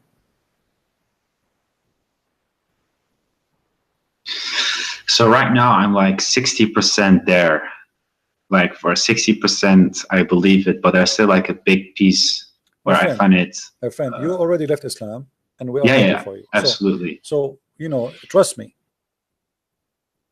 I am not going to invite you for something bad, which me myself am happy to have. If a Christianity, if being with Christ is something ugly, nobody is forcing me. I live in America. I am a free man. I can be an atheist in a second. Exactly. So why in the world I want to believe in him? And I think you can tell I am not a low IQ person. Yes. So why in the world I want to believe in the Messiah? And why I want to invite you to believe in him? Let me tell you something, my friend. Your name is Muhammad, right? Yeah. Okay. Muhammad. Time go fast, and nobody guarantee what is going to be tomorrow. Tomorrow might never come. Maybe to me, maybe to you. I might go to sleep, never wake up. It happened to millions of people before us. It happened every day. Do we agree? Exactly. Yeah, that's true. So what is my guarantee that even tomorrow will come? I am invite you right now to accept the Messiah. The Messiah, he said clearly, there's no salvation but by me. I am the truth. I am the resurrection. I am the Alpha, I am the Omega. So I am inviting you now to accept, because this is an opportunity might not come to you tomorrow. You never know. Maybe an hour from now, me and you, maybe we die. Yeah, but how about if I feel that almost to a point that I'm trying to believe, but deep inside I feel like I'm still not all the way there. So even if I would accept it, it still feels like I'm not honest. Because no, I don't want you to accept if you don't believe. Yeah. No, we don't do that. We don't say Shahada in this Christianity. No, I'm not asking you to say I accept the Christ if you don't accept the Christ. You have to be honest, because even that, if you do that, still you're not saved. You're not saved. You know. Yeah. You have to say it from your heart. You have to be a believer. You know, the Messiah, he said, not everyone says to me, Lord, Lord. So saying to him, Lord, will not save you, my friend, unless you believe in him and you follow him. So I am asking you to believe and to follow, not to say I accept. Saying I accept is just to announce your belief, but not just to say a statement and that will save you. I understand you completely. So that's why I don't want to do like a false conversion. No, where, I don't want you to do that. Oh, yeah, when in about a week I might still have doubts, and then you know, I will feel that I will personally feel that, okay, I was not ready yet to do it. No problem. Because personally, like I said, my wife is Christian, her whole family is Christian, and they have nothing else than Christianity. I've also back in when I first was dating her like 3 years ago, I went to a church, and then it felt still very strange to me. I just wanted to experience, because I've always been very open to everything. And right, friend. You know, I will pray for you, and I ask everybody here in the chat, please pray to our brother here, Muhammad, so the Lord will open his eyes and will bring him to see the truth, and the truth will set him free. We pray, my friend, that the Lord will help you, will guide you, will open your eyes, and he will receive you. He said, knock at my door and I will open for you. So please, my friend, all what I'm asking you, don't say anything, just knock at his door. Say to him, Lord, I want to know you, the Messiah, the Christ, the great name, though everybody speak about you, where are you? I want to know you. Show yourself to me and tell me more about you. Let me see you, let me know you, then I will believe. And my friend, he will answer your question, and he will answer to you. And I will be happy to have you again in my program here. Anytime you feel you have a question, you want to talk to me, you want to say I accept Christ and give us the great news, or even says I don't want to accept, you are welcome to call me. Yeah, I really appreciate it. I really appreciate the prayers. I've been following the chat as well. I appreciate everybody being so nice and everything. I can really feel the warmth from the Christian community, and it's like completely different from Islam, where as soon as you have doubts, it's like kafir billah, you know, astaghfirullah, and that kind of stuff. So I definitely appreciate all the prayers, but to a certain point I even envy people who have beliefs, because right now I feel like I'm without any faith. And like I said, I've always been searching, because sometimes I lay in my bed and I'm thinking, what is this all for? And it makes no sense. But then I'm thinking, I can just live my life and be happy. But right, my friend, there's always I'm happy for you. First of all, regardless what your decision. First of all, you did the right thing today. You decide to leave Islam at least, which means now you are ready to receive the good news. Because the first thing we need to do before we can build a house is to establish, let us say, the corners of the house, you know, the rocks of the house. And the rocks of the house cannot be built on sand. So now you got rid of the sand, and now you are seeing the rocks. So now you can build. So we prayed for you, and everybody is praying for you. And let us pray, all of us together, that soon the Lord, he will bring you, and he will make you, and he will help you to build your house. A house with your beautiful family, beautiful wife, children, to be all of you enjoying the word and the teaching of Christ. And you will see how amazing that life will be. Actually, there is something I did not share with anyone. All of you, you know, I was, for the last week, having very hard time, blood pressure. Even I bought blood pressure to see what's wrong happening with me. And I tried, I mean, really horrible. I cannot even concentrate. And then I decided yesterday to pray a deep prayer from my heart. And for sure, this is the deep prayer. It's about me. I said, Lord, I need my head. I'm using it. Please help me. And I woke up as if nothing happened in my life, as if I have no pain, as if, as you see, I'm speaking now for how many hours? I just made a prayer, and the Lord, He always is there. For sure, you know, some people, they might say to you, there's many people, they pray. The Lord, He always act in a mysterious way. When you speak really from your heart, when you are a person, especially if you know, if you are his servant, if you are his soldier, if you are a person not asking for yourself, then the story is different. So don't think about yourself as much you think about what is right. Think about what is right. Say to Him, Lord, please show me what is right. It's not about you. It's not about me. It's always about what is right. Absolutely. If there's a God, I would absolutely want Him to guide me and achieve the most I can in my life and make as many people happy around me as well. And from my profession, I'm a social worker. Helping people is the only thing I do. So it's a nice feeling to help other people and to pray for other people as well. But the last time when I experienced such thing, when I was still religious, because then I still believed in some kind of God, and now, like I said, I'm still searching, and I really hope I can find God, and I will. My friend, I will be happy to receive. I'm not going to, because I feel like I'm putting pressure on you. I don't want to do that. So, no, I don't feel any pressure at all. Sometimes when I hear you talk to people, maybe they feel pressure to immediately convert. I don't feel that. I'm very outspoken, and I always try to be honest. And I also heard you yelling, Abdul. It's okay for me. It's maybe funny, but for you, you're having high blood pressure. You know, then I also feel very sad for you. But I completely understand your point, and I think this is also the right way for me to be deciding it on by myself and coming to a conclusion by myself. All right, I agree with you, and I will be happy again to hear you soon. Let me know if you need any help. And with this, I will say good evening or good night for you, and I hope to see good news from you soon. All right. Yeah. Before you go, I advise you to start reading the 4 Gospels. You know, just read them. But when you read the Gospel, my friend, try to read to know, not to judge. You know, which means try to learn. I mean, I'm learning now about who is this Christ, what He's talking about. So open your heart and don't be a person who is like consider this as a book of a novel, or you know, this is not.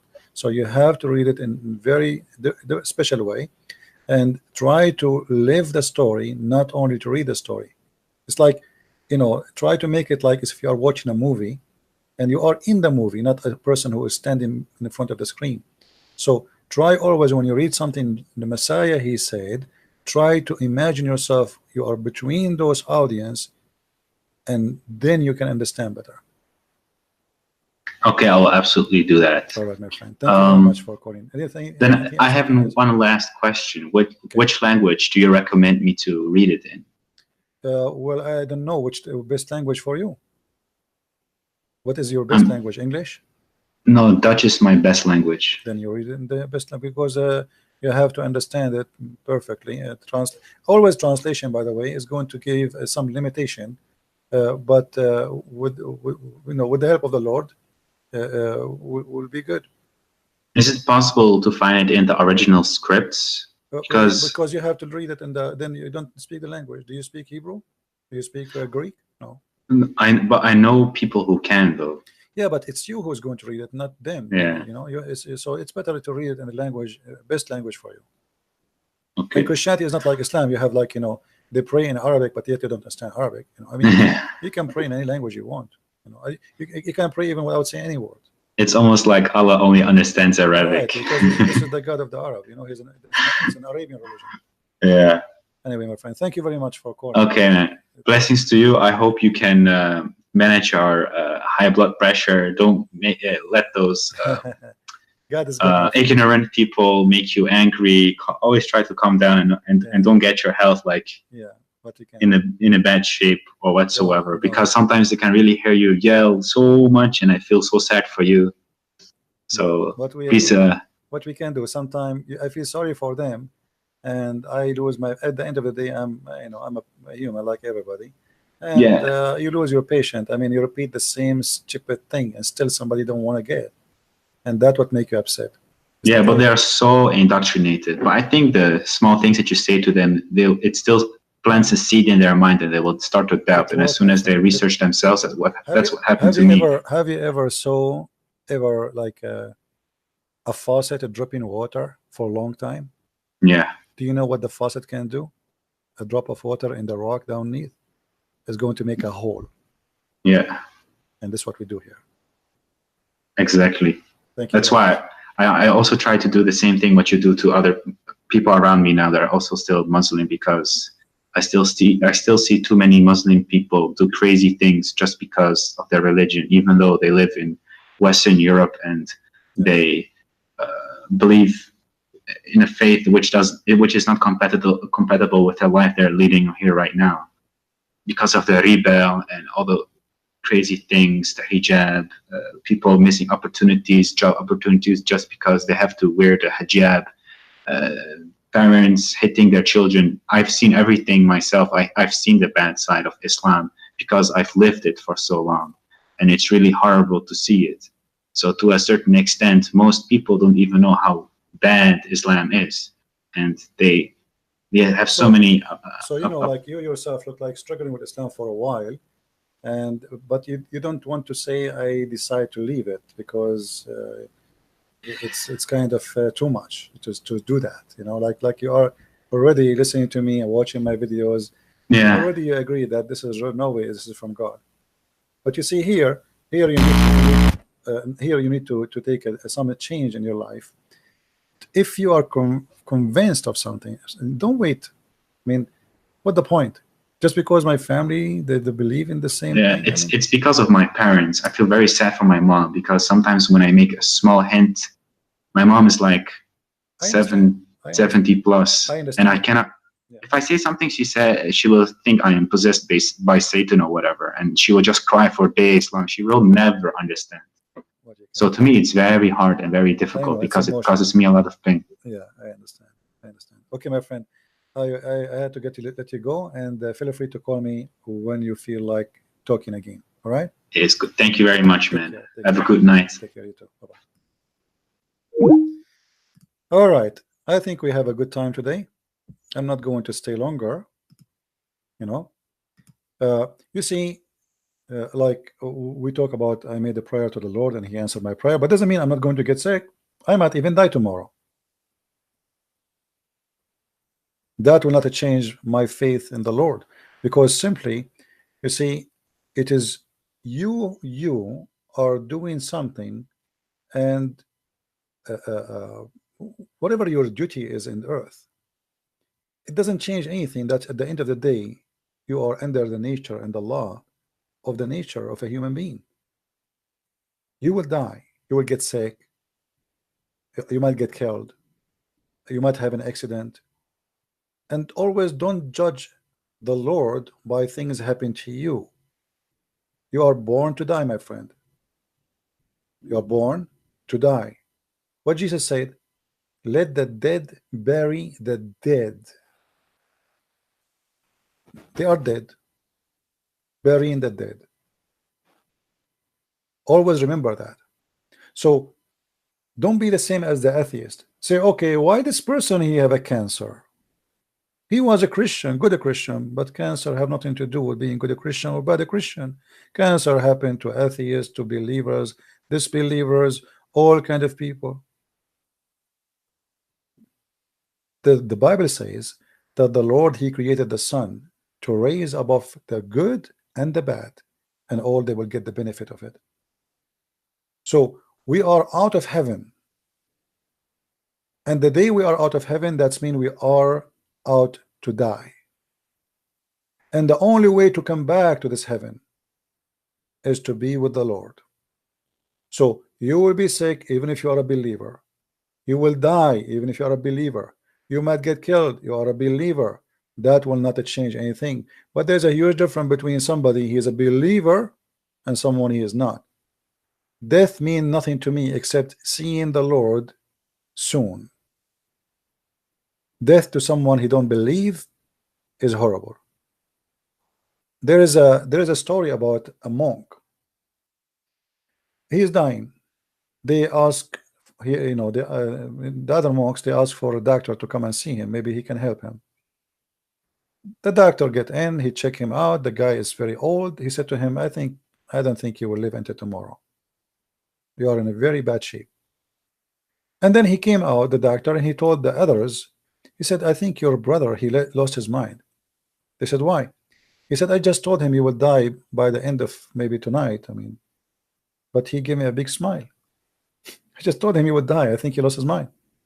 They said, why you don't go and ask him why he is smiling after what you told him, if he can't talk? So he went inside. He said, I have a question. I just told you, you will die maybe in a few hours from now, and you give me a big smile. You did not say anything. Can you tell me why? Why you are so happy? You look so excited. The guy, he said, I spent all my life for this moment, and you are telling me I will see him soon, I will be with him soon, and I will not be happy.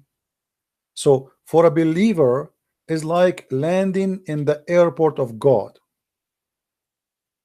For a disbeliever, it is the end. It is a terrifying moment.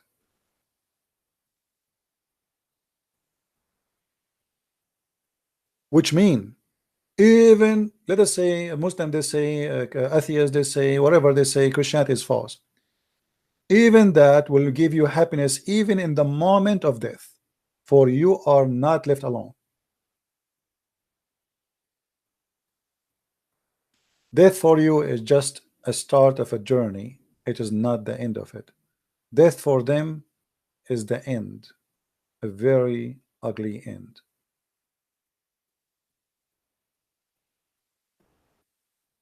So for us as a believers, sickness does not mean God he hate us. Absolutely not. Actually, it can be for your good sometime. When I was in Germany, I met with the Muslim women. I was invited by a brother Amir. You know Amir, right? You see his YouTube. I was invited by him to his he have fiancé family, and I was invited for like a lunch with them, even though I don't really like to eat in anyone's house, but I've been forced, really. I could not say no. And there they invited two ex-Muslims, one from Jordan and the other one was Lebanese. If you remember, the Lebanese lady who spoke to me in Skype and she decided to leave Islam, you remember her? The one, her brother is a sheikh from Hezbollah, big sheikh for the Shia. She was there. This woman, she started thinking about Christ after she had her cancer, not before.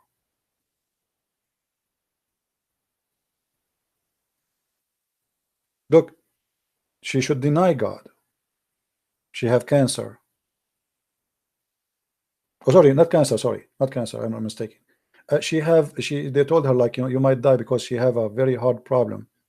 It's not cancer. It's my mistake. So she started thinking about accepting the Messiah after she'd been told that her life in a very bad shape and she might die anytime.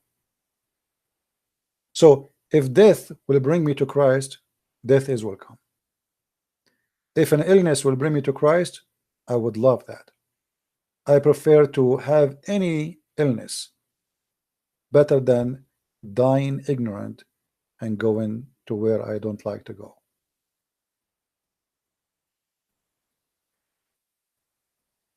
So everybody, he have, let us say, he received his ticket, he received his invitation in somehow, and some of us we reject and we refuse, and some of us we accept with happiness. Now the one who rejects, he will pay the price. This invitation will not come every day forever. Time will come, you breathe and never breathe again. That's it. It was your last moment. After that, There's no solution. He gave you time, long time, and you reject once after once after once. And this is why I feel sorry actually for the Muslims, because you know, those who been in contact with the Christians, and Christian, they did their hard work to make them believe, and they refuse. Those will be questioned harshly, because it's not, you see, according to the Bible, if somebody never heard of Christ, he will be saved. He will be judged by what he knew. As an example, if somebody live in the jungle somewhere, like in Brazil, he never met anybody, he knows the Bible, anyone, he saw a sentence from a Christ. It's not fair to judge him, to say, okay, you did not accept Christ, we will let you go to hell. No.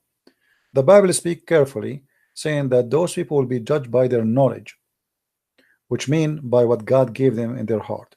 There is something God he gave you when he created you, to know what is right and what's wrong. By that little knowledge which you have, you will be judged, and that is fair. So a person who knew about Christ and did he reject, he will be judged badly, which means his judgment will be different. And actually, this is fair. If somebody have a, let us say, he's born with mental illness, he will not be judged. God is about justice. This guy, he have no idea, he don't know what I'm talking about, right? He have a brain defect. This person considered the same as a child, he will go to heaven. Children in Christianity, they will go to heaven. So you will be judged by your knowledge, and the Muslims already, they knew, they've been taught, they've been told, and they reject. So you will be judged, and the judgment day is going to come. And the irony is, the Muslim believe that the one who will come in the judgment day is Jesus. But Muhammad the deceiver, he gave them different image and different name and different look of Jesus, for he decided to replace him, for he is the devil. This is why Muhammad, he changed his name to Muhammad, from Qasim to Muhammad. Muhammad mean the praised one. It's obvious that Muhammad is the devil, for he is claiming to be the praised one. There's no way a prophet who worship God, he called himself the praised one. This is a godly name. The praised one is a godly name, is not a name to be given to a man. How Muhammad yet claimed to be a man who worship God, serve God, but yet he gave himself a God name. It's an insult to be called Muhammad, for that is a name of God, the praised one. What a satanic way to make people praise you, by calling yourself the praised one. If Muhammad is the praised one, who is the praised to? Allah? Ask yourself such a question. I want to say, guys, thank you very much for being here. May the Lord bless you. Don't forget to download the videos. As you know, we don't keep our videos for long. And those who do not know, by the way, this is a website here. I have my account there in minds.com. Until now, not many of you subscribe. After I have all those 1,000 subscriptions, still people don't go there. I don't know why. It's easy to log in, easy to create an account, and it's always good to have a backup account. And there I post my videos there, especially the one mostly like deleted, so you can find all reference, or at least you can find the name, you know, because you can search the same title for the last 24 hours and you can find the deleted video. So please download, log in that account there, or subscribe, and it's free. It's the same as Facebook and Twitter, and they guarantee freedom of speech. That's why I am there. They are not like Twitter and YouTube and Instagram. Even if you say hi, they say to you goodbye. There we can be free and we can talk. So I want to say thank you for being here. May the Lord bless you, and don't forget to pray to the gentleman who left Islam, Muhammad, and to pray to the other brother who accepted the Messiah, and he rejoined his family to be Christian and to worship the Lord. With this, Christ is Lord, Islam is false, and see you soon again. Take care.